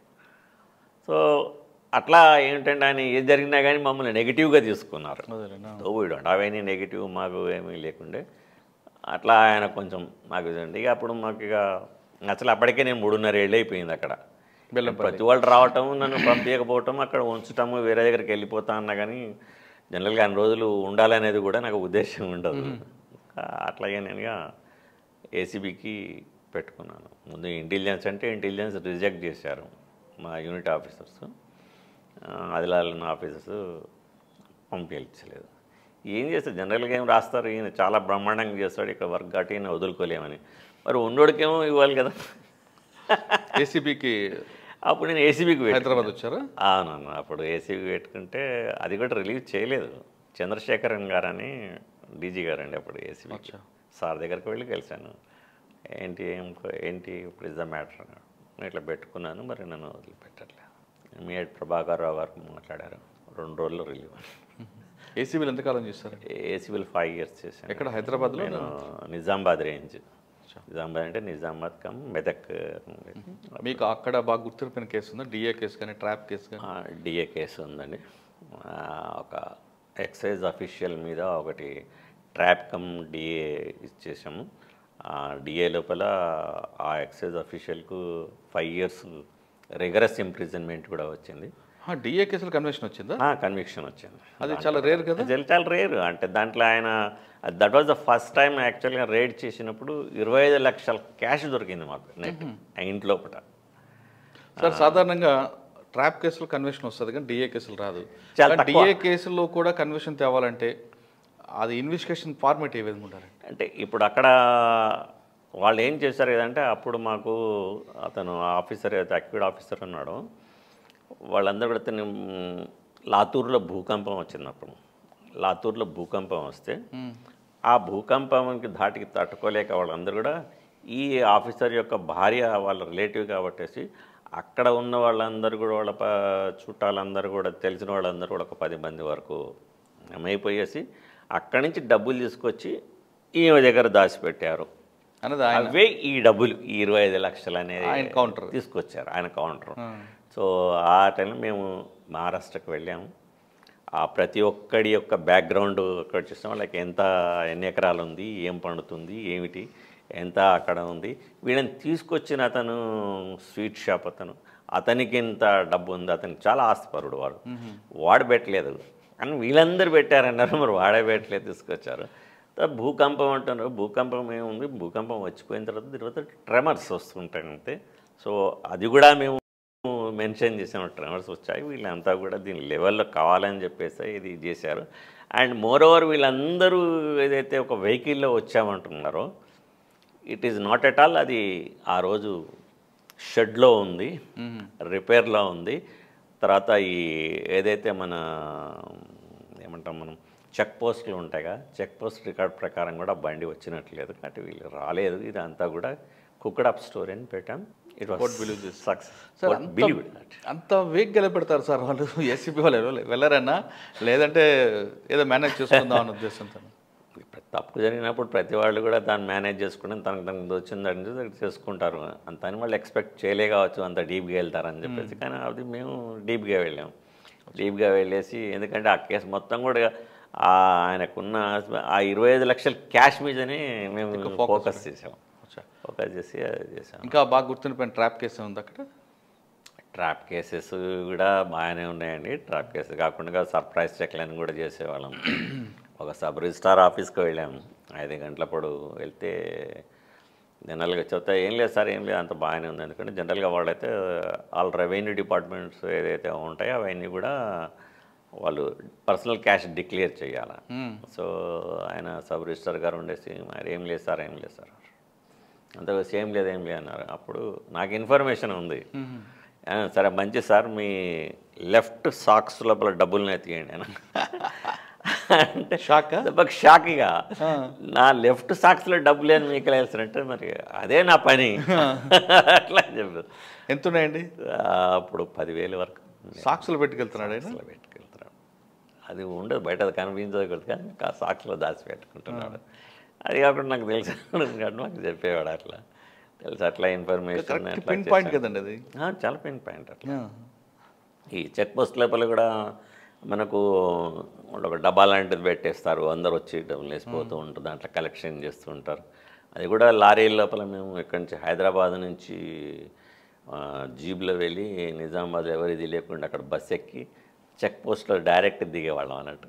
ఓకే, చెక్ పోస్ట్లో దిగి అప్పుడు వాళ్ళని కూడా అట్లా పట్టుకున్న సందర్భాలు ఉన్నవి. అట్లా లారీలు కూడా జర్నీ చేయలేదు? లారీని కూడా జర్నీ చేసినాం దాని గురించి చేసి. ఎదురుగా ఒక తర్వాత పిహెచ్సి సెంటర్ దగ్గర అయినప్పుడు ఎదురుగా హోటల్ దగ్గర కూడా నిలబడి కూర్చొని టీ తాగకుండా అట్లా మామూలుగా ఉండేది. అట్లా కూడా పట్టుకున్న 5 సంవత్సరాలు కూడా బాగా. సార్ ఏసీబీ తర్వాత? ఏసీబీ తర్వాత అండి నేను మళ్ళీ రిపాట్రేట్ అయ్యాను. రిపాట్రేట్ అయిన తర్వాత నన్ను వచ్చేసి నేను కరీంనగర్ రేంజ్ కావటేటప్పుడు అడ్మినిస్ట్రేటివ్ పర్పస్లో వరంగల్ ఉండేది, కానీ లాండర్ పర్పస్లో కరీంనగర్ రేంజ్ ఉండేది. సో వస్తే ఇక్కడ వేకెన్సీ లేదని వరంగల్కి పంపించారు. వరంగల్ పంపిస్తే వరంగల్ నుంచి అప్పుడు నేను ఖమ్మంకి అటాచ్ చేశారు, నేను ఖమ్మం టౌన్. ఓకే. సో అక్కడ షార్ట్ పీరియడ్ ఉన్నాను. అక్కడ కూడా సమేత గోల్డ్ పట్టుకున్నాము. తర్వాత మళ్ళీ అక్కడి నుంచి అప్పటికి ఇక్కడికి మన మజరుద్దీన్ గారు అని వచ్చారు కరీంనగర్ రేంజ్కు. వచ్చి చూశారు, అరే వీడు మా కరీంనగర్ రేంజ్ వాడు అక్కడెందుకు ఉన్నాడు అని చెప్పేసి ఆయన, నువ్వు రారా అని చెప్పేసి ఆయన అన్నాడు. సరే నేను వచ్చే లోపల ఆయన ట్రాన్స్ఫర్ అయిపోయాడు. ఆయన ఆల్రెడీ పెద్దపల్లి ప్రపోజల్ పెట్టాడు నాకు అప్పుడు. వచ్చారు ఆయన పోయాడు. మళ్ళీ వివేక్ దుబే గారు వచ్చారు, పాత ఆయన. వివేక్ దుబే గారు వచ్చేసి సార్ చూస్తారు. సరే అప్పుడు గవర్నమెంట్ రిజెక్ట్ చేసింది, చాలా సో మెనీ ట్రాన్స్ఫర్స్ ఉన్నవి, అన్ని ట్రాన్స్ఫర్స్ అంటే ఎకనామిక్ పరంగా లేదని అన్నారు. మళ్ళీ రివైజ్డ్ పంపించమన్నారు. ఈ లోపల బైసా లోపల కమ్యూనల్ వచ్చింది. 45 days కర్ఫ్యూ అయిపోయింది. ఈ 45 days కర్ఫ్యూ లోపల డిఐజీ గారు స్వయంగా అక్కడ ఉన్నారు, పోలీస్ స్టేషన్లో కూర్చొని ఉండాల్సి వచ్చింది. సో అక్కడ ఉన్నటువంటి పరిస్థితులు అవన్నీ చూసి ఎవడిక్కడ కంట్రోలింగ్ లేదు అని చెప్పేసి వేరే వాళ్ళని అడిగారు. అసలు వేరే వాళ్ళని పోస్టింగ్ చేస్తామని అడిగారు. అక్కడికి పోతే అప్పుడు సస్పెన్షన్ తప్పితే వేరే ఏం లేదు బైసా అని అంటే. సో ఆ పరిస్థితుల్లో అందరూ ఎవరికి వాళ్ళు రాము, మేము సిక్ చేస్తాం అన్నప్పుడు మళ్ళీ ఎదురుగా నేను కనిపించాను. ఎందుకంటే ముదలో పని చేశాను కదా, ఆ పక్క సర్కిల్, అదే సర్కిల్ పక్కనే ఉండేవాడిని. చూసేసి సార్ పిలిచారు నన్ను, చేసి ద్రావ అన్నాడు సారు అని. ఆయన వెనకనే మ్యాప్ ఉంటుంది కదా, మ్యాప్లో దిస్ ఈజ్ బైసా, చాలా గొడవ జరుగుతుంది ఇక్కడ, ఐజీ లాండర్ గారు రెగ్యులర్గా టచ్లో ఉంటారు, మంచి ఆఫీసర్లు టచ్లోకి వస్తూ ఉంటారు ఇక్కడ, ఎందుకంటే సిచ్యువేషన్ గురించి నాకు అర్థమైపోయింది. అంటే సారుకు ఒక అలర్ట్ అన్నట్టు చూపించాడంటే అంత సంగతి. అంటే ఆయన ఆల్రెడీ ఫిక్స్డ్ అన్నట్టు అది, ఇక్కడ వీని పట్టాలని చెప్పేసి. నేను సార్ ఓకే సార్, మరి మేము యాక్చువల్గా మేము ఆదిలాబాద్ జిల్లాలో పనిచేయటం అంటేనే పెద్ద అదొక ఇది అసలు. సో మేము అక్కడ పనిచేస్తున్నాం. అప్పుడు అశోక్ రెడ్డి గారు అనేవారు, ఆదిలాబాద్ జిల్లాలో పనిచేస్తే చాలా అసలు ఉంటే చాలా అసలు వాళ్ళకు ఒక మెడల్ ఇవ్వాలి, సంవత్సరానికి ఒక మెడల్ ఇవ్వాలని, అటువంటి పరిస్థితులు ఉంటాయి మాకు అక్కడ. అటువంటి ఎందుకంటే ఈవెన్ ఆలంపల్లి ఎన్కౌంటర్ అప్పుడు కూడా అక్కడనే పక్కనే ఉన్నాను నేను, పక్క ఏరియాలో కోమింగ్లో ఉన్నాను నేను, లక్ష్మణ్ చాందా ఏరియా అని ఉంటుంది, అక్కడ చేస్తున్నాను. సో ఇవన్నీ చూసినప్పుడు నన్ను చూసేసి ఆయన అట్లా అన్నారంటే, మేము సార్ మీకు అనుకోకుండా వచ్చాను కరీంనగర్ దాకా అంటే, లేదు నువ్వు 1 year అక్కడ చేసి control I take you. So 1 year బైన్సాకు వెళ్ళాను నేను. ఎగ్జాక్ట్గా నా టర్మ్ ఏదైతే ఉందో మొత్తం అన్నీ కూడా అందరినీ మొత్తం లీడర్స్ని వాళ్ళతో మాట్లాడి పబ్లిక్లో పోవడంతోనే ఫస్ట్ ఏమిటి కదా అంటే నేను ముస్లిం లొకాలిటీలోకి ఇల్లు కిరాయి తీసుకొని ఉన్నాను. అక్కడ క్వార్టర్స్ ఉండవు. పోయేసంటే అక్కడ వద్దన్నారు అందరూ. సార్ అక్కడ పోయి ఉంటారేంటి ముస్లిం లొకాలిటీలో ఉంటే వాళ్ళు తెలియదు ఏమైనా చేస్తుంటే ఏం చేస్తారు, ఏం చేయరు, మనల్ని బట్టి ఉంటుంది ఏదైనా. కానీ అయినా నాకేంటి ఏదైనా మన ఉర్దూ మనకి నాకేం సరిగ్గా రాదని కాదు కదా, మంచి చేసుకున్నాం. వాళ్ళు కూడా ముస్లిమ్స్ కూడా వచ్చి నేను ఇక్కడ ఇల్లు ఉండాలనుకున్నా ఏం బాబు అని అంటే ఖుషీసి అయ్యే సాబ్ అని చెప్పేసి వాళ్ళు అక్కడ ఉండేవాళ్ళు. సో వాళ్ళు బాగా ఆ ఇంటి ఓనర్స్ కూడా ఇప్పటికి కూడా నాకు బాగానే ఇది వాళ్ళు. సార్ మీరు బైన్సా వెళ్ళేసరికి అప్పటికే 45 రోజులు కర్ఫ్యూ అని చెప్తున్నారు. సిచ్యువేషన్ ఎలాగ ఉండదు అంటే అది ఇప్పుడు కూడా నివురుగప్పు నిప్పులాగా ఎందుకు ఉంటుంది? అవునండి, ఎందుకంటే అప్పట్లో సిచ్యువేషన్ ఎట్లా అని అంటే ఎలక్షన్స్ పరంగా కానీ చిన్న చిన్న ఇన్సిడెంట్స్ జరిగినప్పుడు వాటిని వీళ్ళందరూ కూడా మర్చిపోయారు, నెగ్లెక్ట్ చేసేవాళ్ళు. ఆ చిన్న చిన్న ఇన్సిడెంట్స్ పెద్దగా యాక్చువల్ అక్కడ ఉన్న కూడా 60-40 మెజారిటీ అది అక్కడ. సో అటువంటి చిన్న చిన్న ఇన్సిడెంట్స్తోనే వాళ్ళు మామూలుగా ఈ పైకి వచ్చాయి. అంటే రూట్స్ ఏంటి ఎందుకు వెళ్తున్నాయంటే రూట్స్ వరకు ఎవరు ఏదైనా కానీ అక్కడ ఏదైనా గొడవలు చేయాలని అంటే వినాయక చవితి అప్పుడు ఆ టైంలోనే అయితేనే ప్రొసెషన్స్ జరుగుతుంటాయి. దానికి కాస్త చేసేవాళ్ళు. అంటే లోకల్గా ఉన్న పబ్లిక్ కన్నా పక్కనే నాందేడ్ నుంచి వాళ్ళు వచ్చి ఎక్కువగా ప్రోవోక్ చేస్తుంటారు అంటారు, వాస్తవం అంటారు? అంత లేదండి, లోకల్ వాళ్ళే ఉంటారు. లోకల్ వాళ్ళే ఆ లోకల్గా ఆ ఇష్యూని పూర్తిగా షార్ట్ అవుట్ చేయడానికి ఏం చేస్తే బాగుంటుందండి? ఇప్పటికీ అది ఇప్పుడే కాదు, ఎప్పటికి ఇంకొంది మళ్ళీ ముందు కూడా ఉండబోతుంది. అది కొంచెం పొలిటికల్ కూడా ఇన్వాల్వ్ అయి ఉంటుంది. అదే పొలిటికల్గానే దాన్ని ఏం చేస్తే పొలిటికల్గా ఎక్కడ అని అంటే ఒకటి ఆ ఏరియాస్ అన్నీ కూడా యాక్చువల్గా ఫస్ట్ ఇప్పుడు నక్సలిజం దాంట్లో వచ్చే ఎలాగ ఉందో ఇది కూడా అక్కడ డెవలప్మెంట్ అనేది లేదు. ఓకే, ఫర్ ఇన్స్టెన్స్ చెప్తాను, జన్మభూమి పీరియడ్ లోపల అందరూ వచ్చి అందరూ ఎవరి వీధి వాళ్ళు శుభ్రపరచుకొని దానికి అని చెప్పేసి అప్పుడు అట్లా ఉండేది. కానీ అక్కడ ఆ ఏరియాలో ఎలా ఉంటుంది అంటే ఉన్నారు ఎందుకు మున్సిపాలిటీ వాళ్ళు వస్తారా రారా అని చెప్పి వీళ్ళు ఎదురు చూసేవాళ్ళు అన్నట్టు అలా ఉండదు. తర్వాత ఇంకోటి ఆ ఏరియాలో కూడా రౌడీజం కూడా ఉండేది. వైస్ చైర్మన్ వాళ్ళు కాకుండా కొంత రౌడీజం ఎక్కువ ఉండేది. సో అది ఇది కలిసి ఒకళ్ళ మీద ఒకళ్ళు అటొక రౌడీ అయితే ఇటొక రౌడీ. ఓకే, ఇవి చిన్న చిన్నగా వీళ్ళ గొడవలతో పొలిటికల్ వీళ్ళని ఎక్కువగా ఎంకరేజ్ చేసేవాళ్ళు. ఓకే, ఎంకరేజ్ చేసి ఇది అవసరం పట్టేసి ఆ టైంకి ఏదైనా జరిగినప్పుడు ఫ్లేరప్ చేసేవాళ్ళు. ఇప్పుడు బైన్సా లాంటి ఇష్యూలు అంటే మీరు చేస్తున్న టైంకి ఇప్పటికీ దాంట్లో ఆ ఎంఓ అదే కనిపిస్తుంది కానీ పబ్లిక్ మారిపోయారు అక్కడ. అప్పుడు పబ్లిక్ మారిందండి, ఎందుకంటే వాళ్ళు ఏదైతే ఆ ఇరుకు సందులు ఏదైతే ఉన్నదో దాంట్లో నుంచి బయటకు వచ్చారు. కొంతమంది అంతా బయటకు వచ్చేస్తున్నారు. ఎంతవరకు బయటకైతే రారో కొంచెం ఒకటే దగ్గర ఉంటే అది ఒక రకంగా వేరే ఉంటుంది. ఇప్పుడు రాత్రిపూట అయితే మనం చెప్పకూడదు కానీ ఒక వర్గం వాళ్ళు అక్కడ ఉన్నప్పుడు ఏమైంది కదంటే దాదాపు వాళ్ళు రాత్రిపూట బయటనే తిరుగుతూ ఉంటారు. అది వాళ్ళ సామాజికంగా చూస్తే ఎలా అంటే పిల్లలు ఎక్కువ, అదేండి వాళ్ళకున్న ఒక్కరి గుమే ఉంటుంది, ఉండలేరు. భార్యాభర్తలు కలిసినప్పుడు పిల్లలు ఏమన్నా అందరూ ఏమంటూ ఉండలేరు. సో వీళ్ళు తిరుగుతూ ఉంటారు.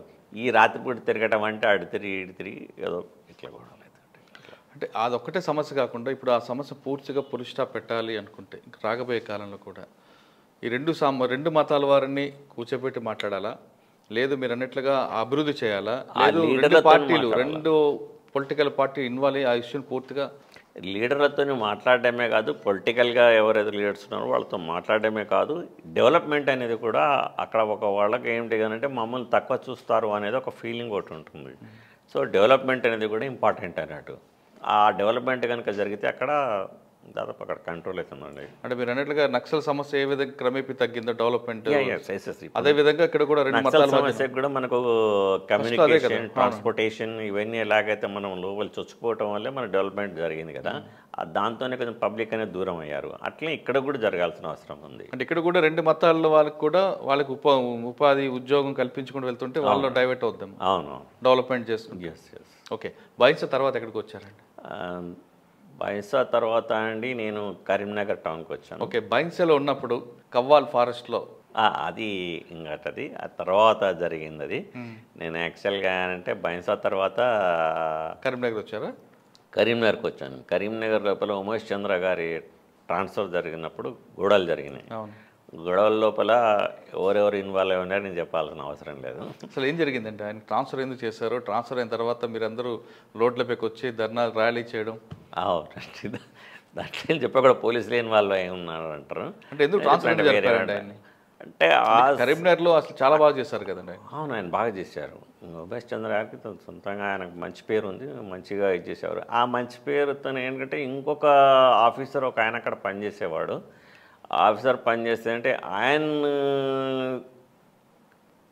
ఆపటానికి అనంటే ఆయన రక్షించడానికి అన్నట్టు సార్ మాట్లాడాల్సి వచ్చింది. అక్కడ ఆ దారి లోపల కొంత రిఫ్ట్స్ వచ్చేసినాయి. ఎవరండి ఆయన? అచ్చా, ఇప్పుడు రూరల్ సీఐ ఉండేవాడు. హైట్గా ఉంటే ఆయనే కదా, లావుగా హైట్గా ఉండు కదా. ఇప్పుడు మన లోకాయుక్తలా ఉంటాడు. అచ్చా, ఆయనకి ఉమేష్ ఐపీఎస్ ఆఫీసర్ గొడవ? వాళ్ళకి గొడవ కాదు, ఆయన దాని ఇష్యూ మీద ఆయన చేసిన తప్పు అసలు. అయితే దాని ఇష్యూల మీద నోటీస్ అది ఆయనకు సర్వ్ చేయమని చెప్పేశారు అన్నట్టు. అయితే దాంట్లో ఉమేష్ చంద్ర గారు ఆయన నోటీసు సర్వ్ చేయక ఆయనకు సస్పెన్షన్లో పెట్టాల్సింది, ఆయన సస్పెన్షన్లో పెట్టకుండా ఆయన కాపాడేయడానికి ఓకే సార్, రెస్క్యూ చేయడానికి. దాంట్లో డిఐజీ అండ్ ఎస్పీ మధ్య రిఫ్ట్స్ వచ్చేసాయి. ఎవరు డిఐజీ ఎవరండి? సో ట్రాన్స్ఫర్ వచ్చింది. ట్రాన్స్ఫర్ వచ్చినప్పుడు ఈయన చేసే సారు మంచివాడు, మంచి వెల్ఫేర్ యాక్టివిటీస్ చూస్తారని చెప్పి దాంట్లో కొంచెం పోలీసు ఉన్నారు మన వాళ్ళు కొంతమంది, అందరు కలిసేసి ఆ బస్ స్టాండ్ మీద వాటి మీద అప్పుడు పార్టీస్ ఉండేటివి కదా, special IT party, special parties చేసి గొడవ చేశారన్న. సో ఇదంతా మీరు ఉన్నారు అందులో? నేను లేను, నేను అక్కడ లేను కదా, నేను బైన్సాలో ఉన్నాను కదా అప్పటికి. ఓకే, నాది ఎక్కడే కానీ ఇక్కడ గొడవలు అయినాయి అంటే నన్ను తీసుకొచ్చి వేస్తారు అక్కడ. అచ్చా, అంటే ట్రాన్స్ఫర్ ఉమేష్ చంద్ర గారు ట్రాన్స్ఫర్ అయిన తర్వాత జరిగిన పరిణామాలు కంట్రోల్ చేయడానికి మీకు తీసుకొచ్చారు? నన్ను తీసుకొచ్చారు అక్కడికి. మీరు వచ్చాక నేను ఇక అగైనిస్ట్ ఎవ్రీ వన్స్ విష్ నేను వచ్చాను. సో నేను ఒక శత్రువలయంలోకి వచ్చినట్టే, అది అంతే ఏం లేదు. సో అక్కడ వచ్చాను, అక్కడ నేను కొంత మళ్ళీగా నా స్టైల్లో నేను చేసుకున్నాను. సో దట్ వాజ్ మామూలు యాక్టివిటీస్ కొన్ని చేసుకుంటా అక్కడి నుంచి మళ్ళీ తర్వాత నాకు ట్రాన్స్ఫర్ అయిందండి. కరీంనగర్ నుంచి కరీంనగర్ నుంచి ఉట్నూరుకి వేసారు నాకు. ఉట్నూరు అప్పుడు ఆ మధ్యలో మా ఫాదర్ చనిపోవటం అవి జరగటం వల్ల నేను కొంచెం సిక్ అవి అయిన తర్వాత ఉట్నూరుకి వెళ్ళాను. ఉట్నూరు నుంచి లక్షపేటకి వచ్చి. ఉట్నూరు ఇప్పుడు ఎలాగుందండి? ఉట్నూరు మూమెంట్ బాగా ఉంది, పక్కన ఇంద్రవల్లి. ఎస్, ఇంద్రవల్లి జరిగింది మనకు ప్రజల్లో అప్పటికే ఆవేశం ఉంది. ఇంద్రవల్లి ఘటన ఎక్కడుంది? ఇంద్రవల్లి ఆవేశం ఇప్పటికే, అది ప్రతి సంవత్సరం కూడా అది వచ్చేసి వాళ్ళు ఏదో వచ్చేసారని చెప్పేసి దాని మీద, ఎందుకంటే ఎగేసే వాళ్ళు ఎక్కువ ఉంటారు. అసలు జరిగిన నిజాల కంటే కూడా ఇప్పుడు ఇంద్రవల్లి ఇన్సిడెంట్లో కూడా అప్పుడు ఏమన్నారు, పోలీసులు 300 రౌండ్లు కాల్చారు, 400 రౌండ్లు కాల్చారు అన్నారు. నాకు ఇప్పటికీ బాగా జ్ఞాపకం. అప్పుడు ఎంవి కృష్ణారావు గారు ఎస్పీ గారు, సో సార్ ఒక స్టేట్మెంట్ ఇచ్చారు, మీరు ఎన్ని రౌండ్లు కాల్చారు, అన్ని రౌండ్లు కాల్చారు కూడా ఎంత కారం తీసుకొచ్చారు, ఎన్ని బల్యాలు తీసుకొచ్చినారని చెప్పి మీరు ఎవరు అడగట్లేదు, మరి దాని గురించి ఎవరు అడుగుతారు మరి అంటే అది కరెక్ట్. కానీ అప్పుడు నాకు చదివినట్టు జ్ఞాపకం అన్నట్టు. ఆ విధంగా అక్కడ ఇంద్రవెల్లిలో ఫస్ట్ నుంచి కూడా ఏంటి, లోకల్ వాళ్లకు ఇంపార్టెన్స్ లేదు. ఎందుకంటే ఎవరైనా ఇప్పుడు లోకల్ వాళ్ళకంటే ఇక వేరే తెగవాళ్ళు, ఈ ఆదివాసీల కంటే వేరే తెగవాళ్ళు అక్కడ ఎక్కువైపోయారు. సో ఎక్స్ప్లాయిటేషన్ ఎక్కువైంది. ఇంద్రవల్లికి ఆ మార్కెట్ మీద దాడి చేద్దామనే ఇష్యూ మీద వచ్చారు కదా వాళ్ళు? అవునండి, ఆ గోండులు వాళ్ళు ఫైవ్ దాడులు చేయాలని అట్లా వచ్చినప్పుడు అది దాంట్లో భాగంగా. ఎంతమంది చనిపోయి ఉండొచ్చండి? పోలీసు లెక్క ప్రకారం 12-13 చెప్తున్నారు. నాకు సరిగ్గా ఐడియా లేదు, ఎందుకంటే అప్పుడు నేను లేనప్పుడు. సరే, ఉట్నూరులో మీకు బాగా గుర్తుండిపోయింది సార్? అంత పెద్ద సంఘటనలు ఏం లేవండి, ఎందుకంటే నేను వెరీ షార్ట్ 1 మంతే ఉన్నాను అక్కడ. అవునా? అప్పుడు డిటి నాయక్ గారు, డిఐజీ గారు ఉంటారు వరంగల్, వాళ్ళు సరే నువ్వు అక్కడ ఎందుకు అని చెప్పి నన్ను తీసుకొచ్చి నేను లక్షపేటలో ఉంచారు. ఓకే, సో లక్షపేట యాక్చువల్గా నేను చదువుకున్నది కూడా అక్కడనే 10th క్లాస్ నాది. సో నాకు మా ఫాదర్ అప్పుడు పని చేసినప్పుడు చెప్పాను కదా, సో అప్పుడు అక్కడ నేను కూడా ఇన్ఫర్మేషన్ డెవలప్ చేశాను. నాకు అప్పుడు ఇన్ఫర్మేషన్ ఎలాగా అంటే వచ్చారు పోయారు కరెక్ట్ పిన్ పాయింట్ ఇన్ఫర్మేషనే, కానీ నాకు ఇన్ఫర్మేషన్ రావటం లేట్ అవుతుంది. అదేలేండి. సో దీన్ని ఎలా అధిగమించాలి అన్న దాని మీద నేను బాగా వర్కౌట్ చేసి అక్కడ ఉన్న కొంతమందితో లోకల్తో సహాయం తీసుకొని ప్రెమిసెస్కి ఏదైతే ఎన్కౌంటర్ జరిగిందో ఆ ప్రెమిసెస్కి దగ్గరలో ఇంకొక ట్రైబ్ పిల్లగాడికి మా దగ్గర ఉన్న ఒక కానిస్టేబుల్ ఉండేవాడు. ఈ ద్వారా అక్కడ ఆ పిల్లాడు చెప్పేసి నువ్వు చేయాల్సింది ఏం లేదు, ఎప్పుడైనా ఇట్లా వస్తే నువ్వు మాకు ఇన్ఫర్మేషన్ అంతే. సార్ ఆ ఇన్ఫర్మేషన్కి ముందు అక్కడప్పుడు డిసిఎస్ సూర్యం ఆయన చేసిన కార్యక్రమాలు ఏ విధంగా ఉండేవి? పోలీసులు ఎక్కువ ఆయన మీద ఫోకస్ పెట్టడానికి ప్రధాన కారణం ఏంటి? చాలాసార్లు అతను పోలీస్ మీద చాలా ఫెరోసిస్గా ఉంటాడు, కాళ్ళు చేతులు ఎదురగొట్టేవాడు. అవునండి, గ్రామస్తుల్ని పోలీసుకి ఇన్ఫార్మర్ని భయం అనే క్రియేట్ చేస్తేనే పబ్లిక్ కూడా ఇది ఉంటారు. సో ఆ విధంగా వాళ్ళు భయం అనేది ఎక్కువ క్రియేట్ చేసి పబ్లిక్ను ఎప్పుడు దగ్గర పెట్టుకున్నాం. అక్కడ ఎవరిని పడితే వాళ్ళని ఆ పైన తిరియాని ఆ పైన నుంచి కూడా మంగియట్ నుంచి దిగేవాళ్ళు. ఆలపల్లి దొంగ మరి ఊళ్ళు ఉండేది. అంటే మంగళీదళం కూడా ఇటు మూమెంట్ ఉండేది అప్పుడు. మంగిదళం నుంచి అట్లా వచ్చేవాళ్ళు తీసుకుంటూ ఈ కవాల్ ఏరియాకు వచ్చేవాళ్ళు అన్నట్టు. కవాల్ ఏరియాకు వచ్చి పోతూ ఉంటాడు. వచ్చిపోయినప్పుడు నాకు ఇన్ఫర్మేషన్ వచ్చేది, వచ్చారు సార్ సాయంత్రం వెళ్ళారు, పొద్దున్న వెళ్ళారు, సాయంత్రం వెళ్ళారు. నాకు లేట్ అయిపోతుంది ఇన్ఫర్మేషన్ నాకు రావటం. వాళ్ళు అక్కడ ఉన్నప్పుడు కావాలనేది ఇన్ఫర్మేషన్, దాని మీద నేను వాళ్ళని పెట్టాను. దీనికంటే అది పెట్టిన తర్వాత ఏమైందంటే ఆ ఇన్ఫర్మేషన్ వచ్చే టైంకు నేనేమో బైన్సాకి వెళ్ళాను. నేను అదే బైన్సా బందోబస్తు కెప్టెన్ పిలిచారు నన్ను అప్పుడు, సందీప్ షాండీలా గారే సార్ అంటే పిలిస్తే అక్కడికి వెళ్ళాను. ఇక్కడ పాతగా చేసినందుకు అది ఏమిటంటే ఆటోమేటిక్గా బైన్సా ఉన్నారు కానీ కమ్యూనల్ ఏరియాస్ అనేది పిలుస్తూనే ఉంటారు. వెళ్ళినప్పుడు ఇక్కడ ఇన్ఫర్మేషన్ వచ్చింది ఇట్లా అని చెప్పి నాకు ఫోన్ చేశారు. సార్ ఇట్లా అంటే అప్పుడు మా దగ్గర కొమరే అని ఆఫీసర్ ఉండే, సబ్ ఇన్స్పెక్టర్ దండపల్లి. సో ఆయనకి చెప్పాను, ఆయన దగ్గర పార్టీ కూడా నేను పెట్టాను అన్నట్టు. పార్టీని తీసుకుని వెళ్ళు పలానా దగ్గర ఉన్నది అంటే ఓకే సార్ నేను వెళ్ళిపోతాను సార్. అక్కడ హాస్టల్ దగ్గర ఏం జరిగిందండి? హాస్టల్ దగ్గర ఫస్ట్ ఏంటంటే హాస్టల్ మన పార్టీ వాళ్ళు వెళ్ళారు. హాస్టల్లో ఉన్నది ఇన్ఫర్మేషన్ అనేది కరెక్ట్. అది పోయిన తర్వాత వీళ్ళు ముందు ఒక ముగ్గురు నలుగురు ఉన్నారు పార్టీలో. ఆ వెనుక వైపుకు ఒక ఇద్దరు వెళ్ళారు, హాస్టల్ వెనుక వైపుకు వెళ్ళి అక్కడ అంబుష్ చేశారు. ఇటు చేస్తుంటే ఈ ముందు వెళుతున్న కానిస్టేబుల్ చూసి వాడు ఫైర్ చేశాడు, సెంట్రీ. వాళ్ళు సెంట్రీ ఫైర్ చేయగానే మన వాళ్ళు వీళ్ళు ఫైర్ చేశారు. ఫైర్ చేశారు వాళ్ళు ఈ మన ఎవరు సూర్యమన్ను ఇంకొక సిఓ కూడా ఉన్నాడు, కనకయ్య అనుకుంటా, ఇండ్ల కనకయ్య ఉన్నాడు. తను ఇద్దరు కలిసి ఫైర్ చేసుకుంటూ ఆ ఇద్దరు కానిస్టేబుల్, ఒక ఏపీఎస్పీ కానిస్టేబుల్ ఒక సివిల్ కానిస్టేబుల్ ఇద్దరు ఉన్నారు, ఆ వైపుకి వెళ్ళారు. వెళ్తే సివిల్ కానిస్టేబుల్ది వెపన్ స్ట్రక్ అయింది. ఏపీఎస్పీ కానిస్టేబుల్ ఇంకో కానిస్టేబుల్ ఉన్నాడు కదా, అతను ఫైర్ చేశాడు, ఇద్దరు చనిపోయారు అక్కడ. ఏమన్నా ఎస్పీ గారు ఏమన్నారండి? చాలా మెచ్చుకున్నారు. అది అక్కడ ఎస్పీ గారు అప్పుడు పొద్దు కానీ బైన్సాలపులో డ్యాన్స్ చేశారు. ఎవరు? డిఐజీ గారా? ఎస్పీ గారు. అంటే ఆనందం, అది ఎట్లా అయింది ఇన్ఫర్మేషన్ అంటే సో గ్రేట్. ఎందుకంటే ఈ was district cadre. District cadre దాదాపు 100 కేసులు ఇన్వాల్వ్ అయి ఉన్నాడు. ఒకటి కాదు రెండు కాదు, 100 కేసులు ఇన్వాల్వ్ అయి ఉన్నాడు. ఆ తర్వాత ఇక అసలు మూమెంట్ దాదాపు తగ్గిపోయింది. కవ్వాళ్ళు జన్నారు. ఆ తర్వాత లలితక్క ఎవరు అక్కడ వచ్చారు తప్పితే అంత పెద్దగా ఇక లేదు. ఆ మంగి ఏరియా అంతా కూడా పట్టు ఇది అయిపోయింది, గ్రిప్ అయిపోయింది. మళ్ళీ ఆ ఇన్సిడెంట్ కాక ఇక ఇంకొకసారి ఎప్పుడంటే అప్పుడు కొంచెం మళ్ళీ చర్చల పీరియడ్ వచ్చింది. 2004 అనుకోండి. 2004 కంటే ముందే అనుకుంటా అండి. రాజశేఖర రెడ్డి గారు వచ్చాక చర్చల పీరియడ్ వచ్చింది. అప్పటికి ఇంకా అయితే ఆ టైంలో ఏమైంది కదంటే మేము ఇట్లా ఇన్ఫర్మేషన్ మీద గోదావరి దాటుతారు అనేది మాకు ఐడియా ఉంది జనారం నుంచి. సో మేము వర్కౌట్ చేసుకొని అక్కడ పార్టీకి పంపించాను, ఇంటి నుంచి వస్తారు దాటుతారని చెప్పేసి. ఆ రాత్రిపూట అటు నుంచి అనుకున్నట్టుగానే దాటారు. పద్మక్క గ్యాంగ్ అన్నట్టు అది. దాటితే మా వాళ్ళు ఫైర్ చేశారు, ఫైరింగ్ అయింది. ఫైర్ అయిన తర్వాత వాళ్ళు కొన్ని కిట్స్ అవన్నీ వదిలిపెట్టి పారిపోయారు వాళ్ళు. సో అప్పుడు దాంట్లో ఇన్ఫర్మేషన్ ఏముంది కదా అని అంటే, మనము ఒక అడుగు వెనక్కి వేస్తున్నాము అని అంటే భయపడి కాదు, ముందు జాగ్రత్త కోసం అనేది ఉంది. అంటే చర్చల టైంలో మనం ఇంకా బలం పుంజుకోవాలి అని చెప్పేసి ఆ లేఖ సారాంశం అన్నట్టు. అప్పుడు దాన్ని గౌతమ్ సాంగ్ గారు అనుకున్నప్పుడు ఉంది, డిఏ గారు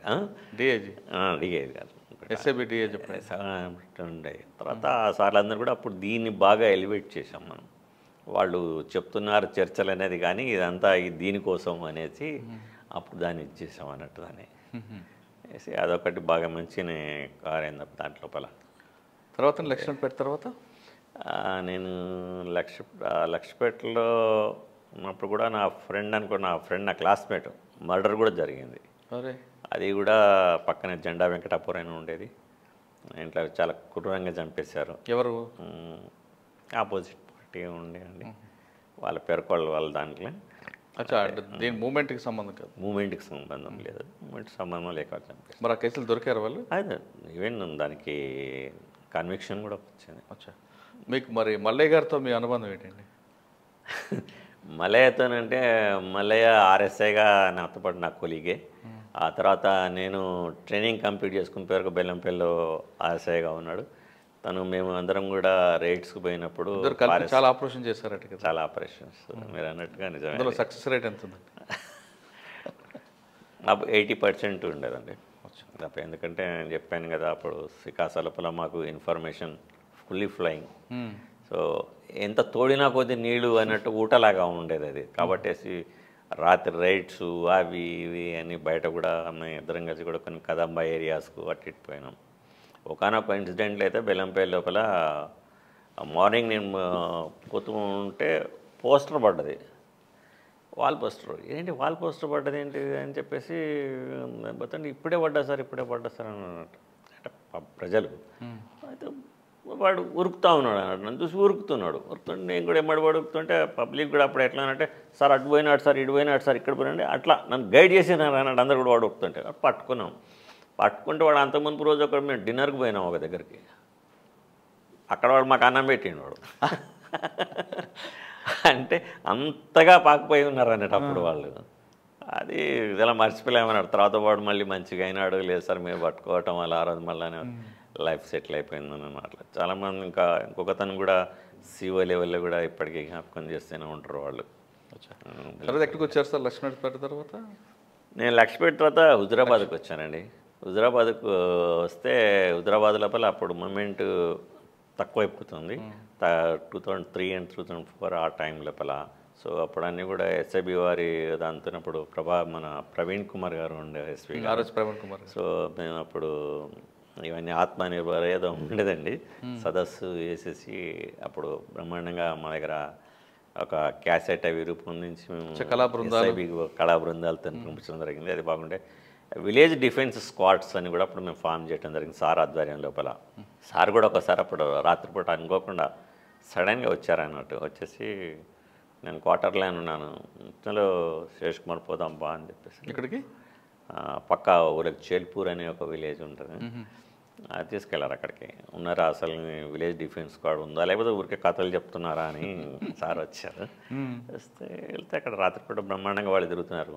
లక్కీగా అదేంటంటే సార్ వాళ్ళ తెలిసిన ఫ్రెండ్స్ కూడా ఉన్నారు అన్నట్టు, కొలీగ్స్ కూడా. అట్లా వాళ్ళందరూ కలిసి అంటే రాత్రిపూట సార్ టీ కాఫీ అంటే కూడా వాళ్ళు చేశారు. అక్కడ తెలిసిన వాళ్ళు అంటే చెప్తే ఉదయ్ శంకర్ అని దయాశంకర్ ఎందూరి రిపోర్టర్ అండ్ తను బాగా ఇది చేస్తారు. అలా చూసేసి హ్యాపీ.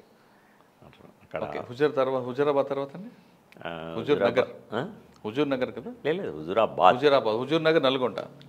హుజూరాబాద్ తర్వాత నేను డిసిఆర్బికి వచ్చానండి. డిసిఆర్బిలో చాలా ఉన్నాము. ఇక్కడ ఆదిలాబాద్? లేదు, కరీంనగర్ డిసిఆర్బిలో ఉన్నాను. డీసీ వెళ్ళినప్పుడు అప్పుడు నేను హైదరాబాద్ వచ్చిపోతున్నప్పుడు యాక్సిడెంట్ అయింది. సో అప్పుడు ఉన్నాము. తర్వాత కూడా మన ఇదేంటి డిసిఆర్బి తర్వాత ఇదే మన యాక్సిడెంట్ తర్వాత మళ్ళీ గంగాధర్ గారు వచ్చారు ఎస్పీగా. సో మళ్ళీ నేను ఎస్బీగా వెళ్ళాను.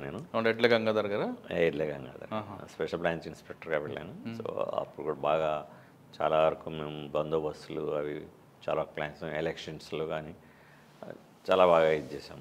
ఒకసారి అంటే అప్పుడే చిరంజీవి గారు ఫస్ట్ అప్పుడు క్యాంపెయిన్కి వచ్చారు, ప్రజారాజ్యం. సో పూర్ణచంద్రరావు గారు జేజే ఐజీ గారు ఉంటారు, ఆ డైరెక్ట్గా మాతో మాట్లాడుతుండేవాళ్ళు ఎస్బీతో, ఏం జరుగుతుంది ఏమిటి అని చెప్పేసి. అలా అక్కడ ఇది చేస్తానండి. అక్కడ ఎస్బీ తర్వాత నాకు ప్రమోషన్ వచ్చింది 2009లో డిఎస్పీగా. అది అక్కడ పీటీసీ పోలీస్ ట్రైనింగ్ కాలేజ్ అని చెప్పేసి అక్కడ ఇచ్చినారు నాకు. అక్కడేముంది ఏం లేదు, ఇది పోలీస్ ట్రైనింగ్ కాలేజ్ అన్నారు. కాలేజ్ స్థలం ఉంటుంది స్థలం.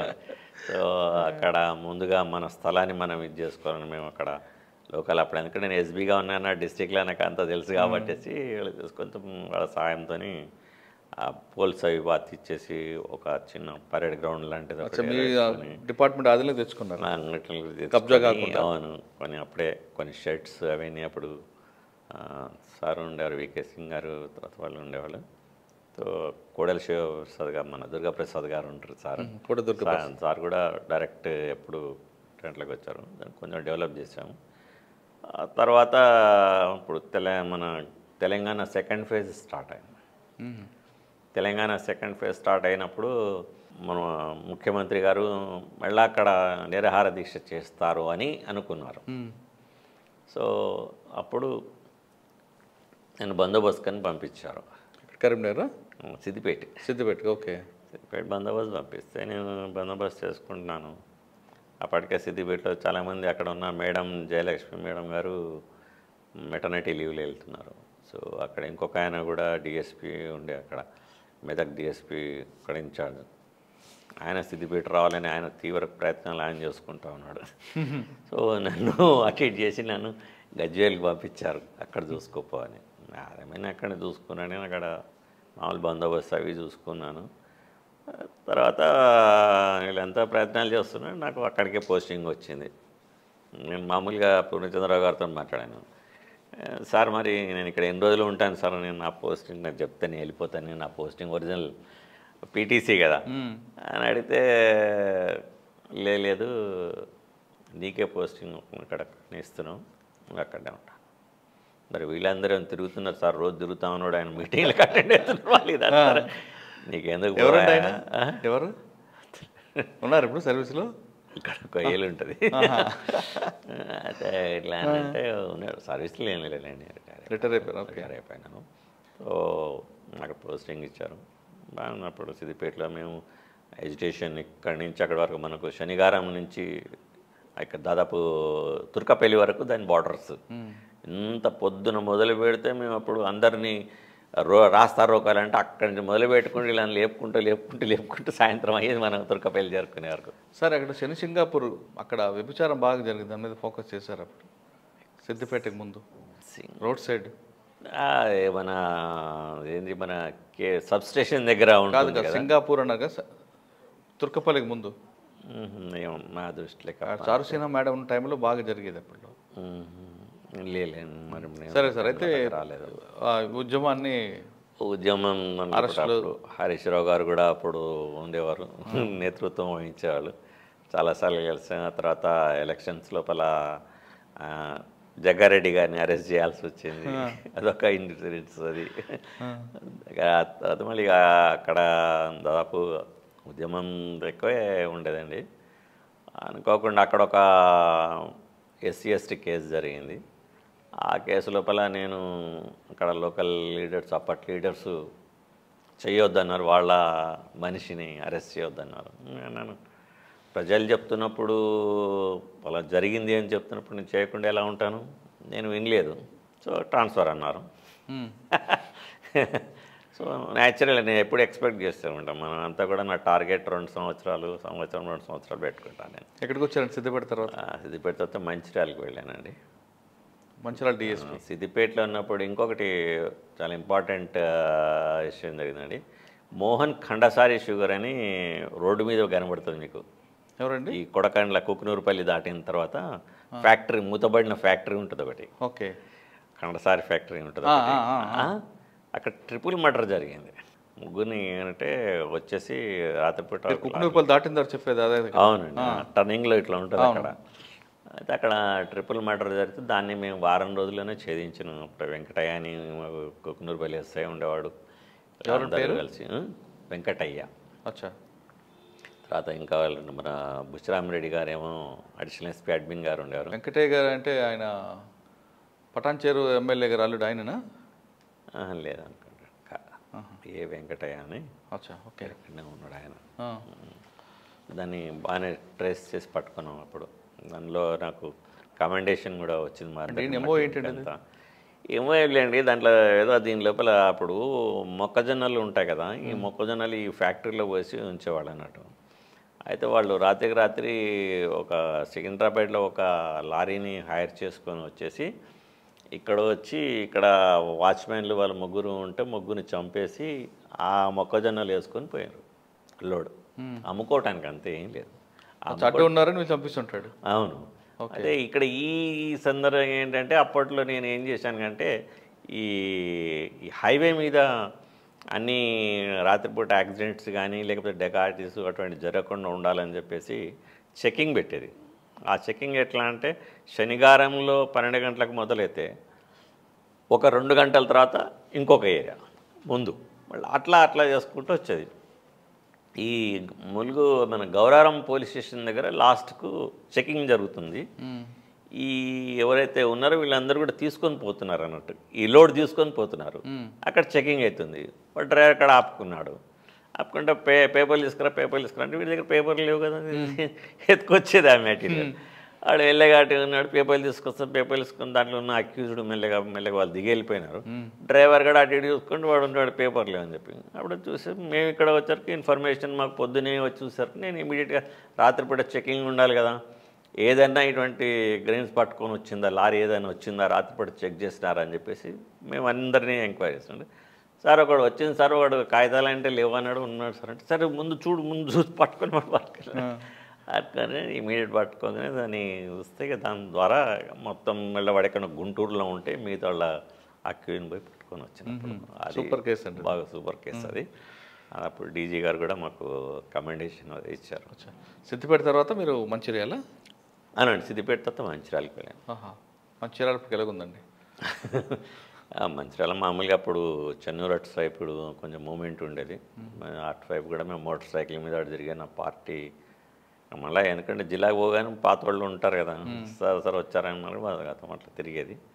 ఆ ప్రాణహితం ఏమంటే ఎక్కడి నుంచే యాక్చువల్గా తిరుగుతుంటారు, అటు ఇటు తిరుగుతూ ఉంటారు నక్సలైట్స్. అప్పుడు అక్కడ కూడా కొంచెం బాగానే ఇచ్చేసుకున్నాం చెన్నూరు ఏరియా లోపల. తర్వాత అది ఒకటి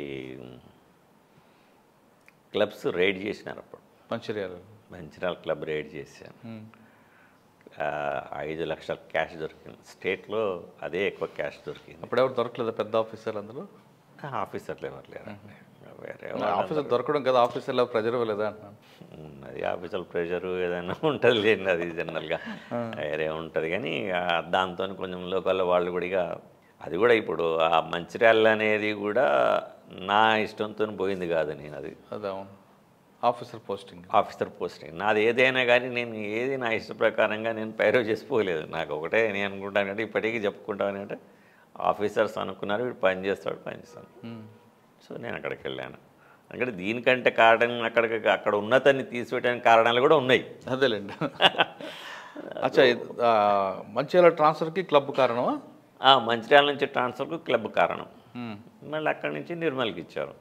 చెప్పారు కూడా, నేను చేస్తున్నాను శేషు, నేను ట్రాన్స్ఫర్ చేస్తున్నాను అక్కడి నుంచి నిర్మల్కి ఇస్తున్నాను. మంచి సార్, నాకేం ఇప్పుడు అక్కడ మనం ఏమైనా ఆశ పెట్టుకొని వస్తే దాని మీద ఏమైనా ఉంటుంది, మాకేం ఆశ ఏం లేదు కదా. అలా నిర్మల్కి వచ్చాను. నిర్మల్లో కూడా 2.5 years నిర్మల్లో బాగానే చేసుకున్నాను. అక్కడ కూడా అప్పుడు కమ్యూనిలో తగ్గిందా మీరు వచ్చి చూస్తే? కమ్యూనిలో తగ్గిందండి. కమ్యూనిలో నాకు తెలిసి నిర్మల్లో కూడా నిర్మల్లో 2 రోజులు జరుగుతుంది ఇది గణేష్ ప్రొసెషన్. అవును. అటువంటి నేను ఫస్ట్ టైం సీసీటీవీస్ అవేనా అక్కడ కొంచెం లోకల్ మన వీళ్ళు లోకల్ డిష్ టీవీ వాళ్ళతో కొంచెం కండక్ట్ నిజామాబాద్ నుంచి ఒక అతన్ని పిలిపించుకొని మేము ఇంపార్టెంట్ దాని సర్కిల్స్ లోపల కెమెరాస్ పెట్టేసి నేను ఆఫీస్లో కూర్చొని మేము మేనేజ్ చేసాం. సో అది సాయంత్రం క్లియర్ అయిపోయింది అక్కడ కూడా. నిర్మల్తో తర్వాత అండి?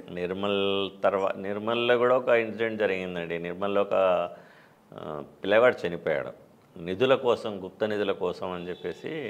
ఆ నిర్మల్కు బయట ఒక బుర్జు ఉంటుంది, ఊరు వచ్చే ముందే అక్కడ పాతి పెడితే అక్కడ వాడికి తీసుకొచ్చి చేశారని అన్నారు.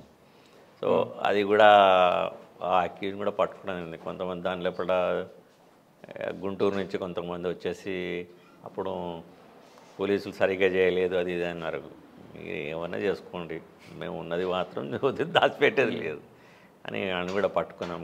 అక్కడి నుంచి పట్టుకొచ్చి ఇక్కడే మనకు షామీర్పేట దగ్గర ఉండే అతను అక్యూజ్డ్ వచ్చి ఇక్కడ తల దాచుకుంటే ఇక్కడ పట్టుకున్నాం. ఇది టెక్నిక్గా దాంతోనే అంటే ఎక్కడ ఉంటాడు ఏమిటి అనేది చూసి వాడి యొక్క లొకేషన్ షేర్ చేసి అటు పట్టుకొని అంటే అప్పుడు టెక్నాలజీ వచ్చింది కొంచెం అప్పుడప్పుడు వస్తుంది. అప్పుడు నా దగ్గర కూడా అప్పుడు రఘు అనే ఒక ఇన్స్పెక్టర్ ఉండేవాడు. తను బాగా కొంచెం తెలంగాణ మీద ఉండేనాడు కొంచెం. మనం చూసి అట్లా అతన్ని పట్టుకున్నాం. అతనే కదా అట్లా కొన్ని వేరే కేసుల్లో కూడా ఇచ్చి పట్టుకున్నాం. ఆ తర్వాత కూడా ఇంకొక మర్డర్ అయితే కూడా అప్పుడు దాన్ని కమ్యూనల్గా మార్చాలని చూసినారు.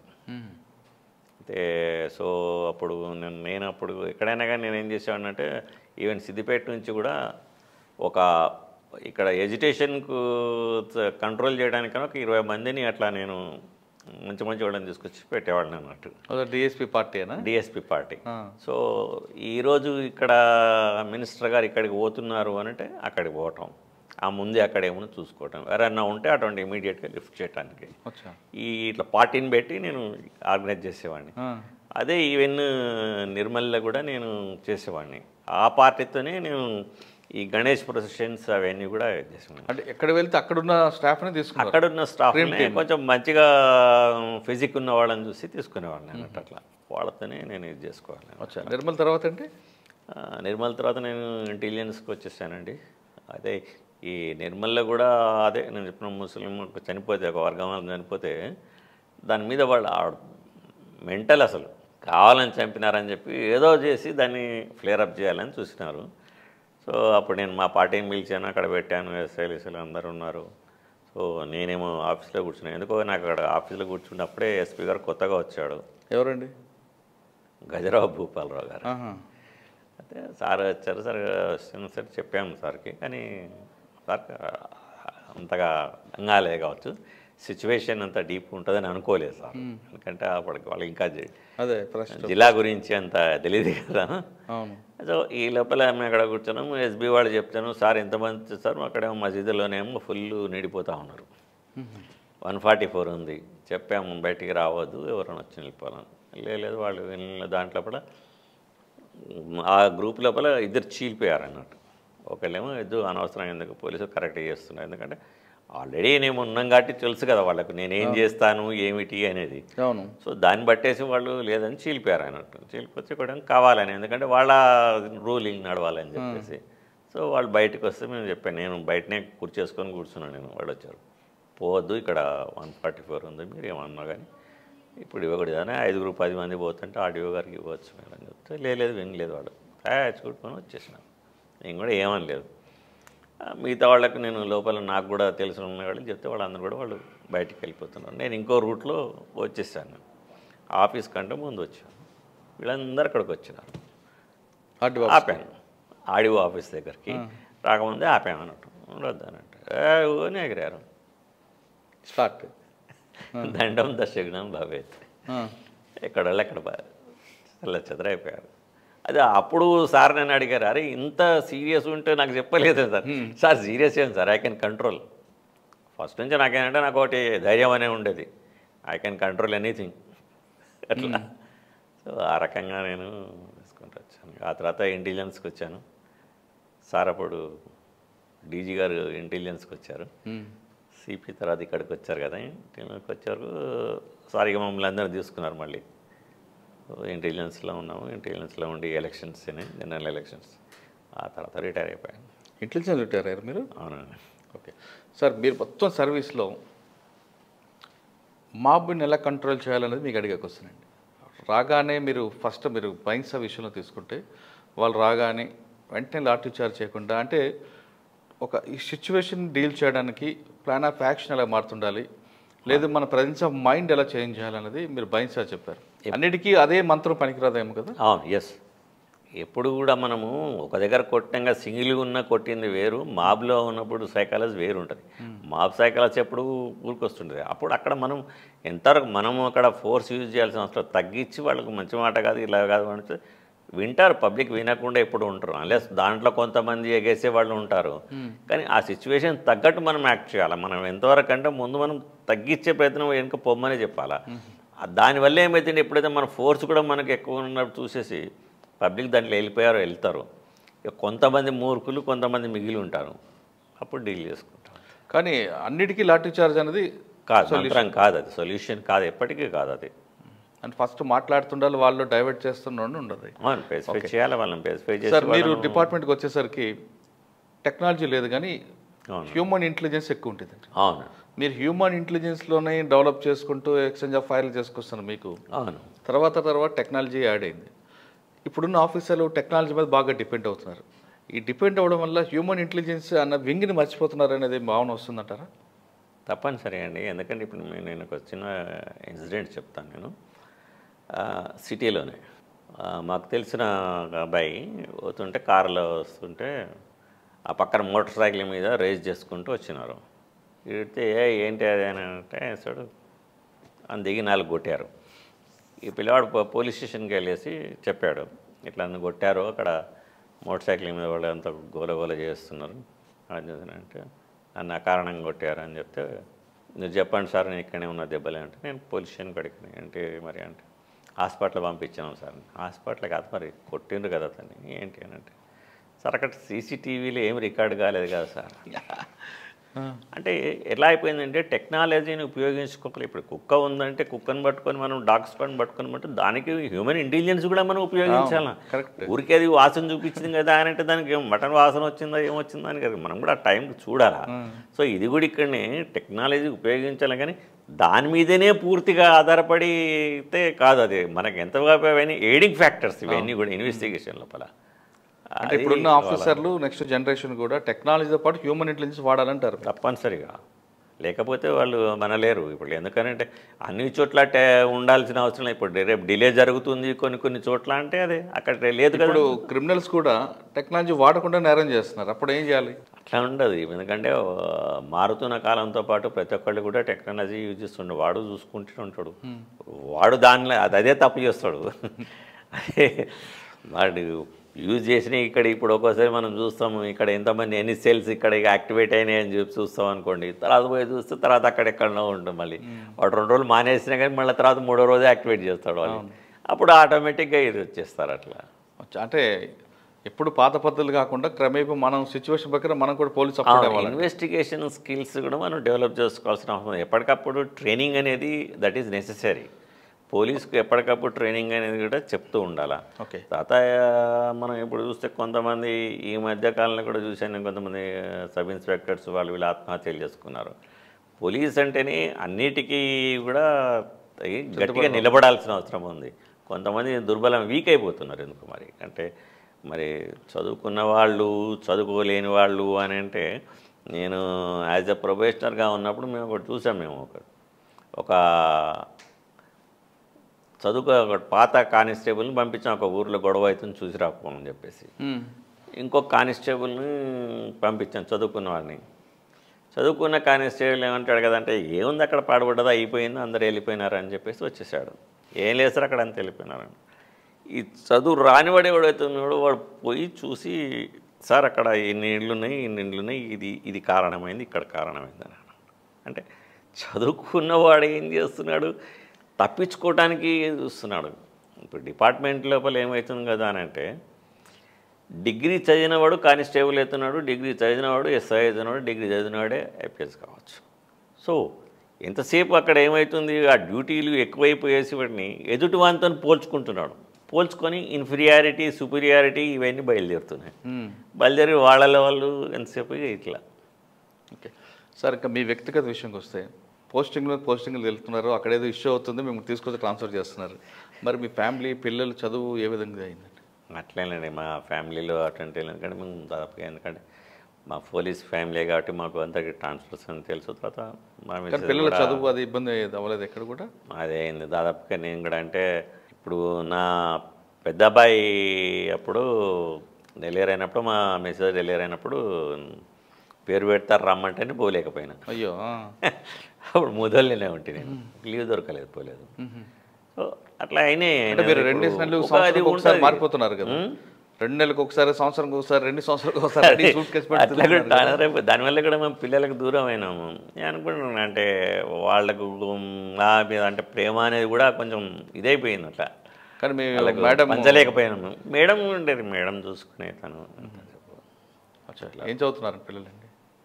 అమ్మ చదవటం కానీ, మా పెద్ద అబ్బాయి ఇన్సూరెన్స్ ఫీల్డ్లో ఉన్నాడు, సహస్ర రిస్క్ సొల్యూషన్స్ అని చెప్పేసి ఆస్ట్రేలియా వల్ల ఇన్సూరెన్స్ ఫీల్డ్లో ఉన్నాను. ఓకే. ఇంకో మా కోడలు కూడా అక్కడనే, తను ఆస్ట్రేలియా పోస్ట్ అని చెప్పేసి పోస్టల్ దాని కూడా సాఫ్ట్వేర్ ఇంజనీర్. సూపర్. సో అక్కడనే ఉంటారు వాళ్ళు, అక్కడనే ఆస్ట్రేలియన్ సిటిజన్స్. సో మా రెండో అబ్బాయి కోడలు ఇద్దరు కూడా డెంటిస్ట్. ఓహో. దేర్ ఓన్ ఇది క్లినిక్ ఉంది, వాళ్ళు చూసుకుంటారు. సో ఇద్దరు అబ్బాయిలు. మేడం కూడా she an retired government teacher. నన్ను అడిగితే మీరు అంటున్నారు కదా, ఆమెకు కూడా నేను ఎక్కడో ఉంటే ఆమె ఎక్కడో ఉండేది వస్తే కూడా, కానీ ఆవిడే దేవత ఏమో ఉంటుంది. పిల్లల్ని వరకు అంతే కదా మరి. ఆవిడే కదా, మీరు ఎక్కడో సూట్ కేసు పట్టుకుని తుపాకి తిరుగుతుంటే పిల్లలు చదువుకోవడానికి సహకరించారు.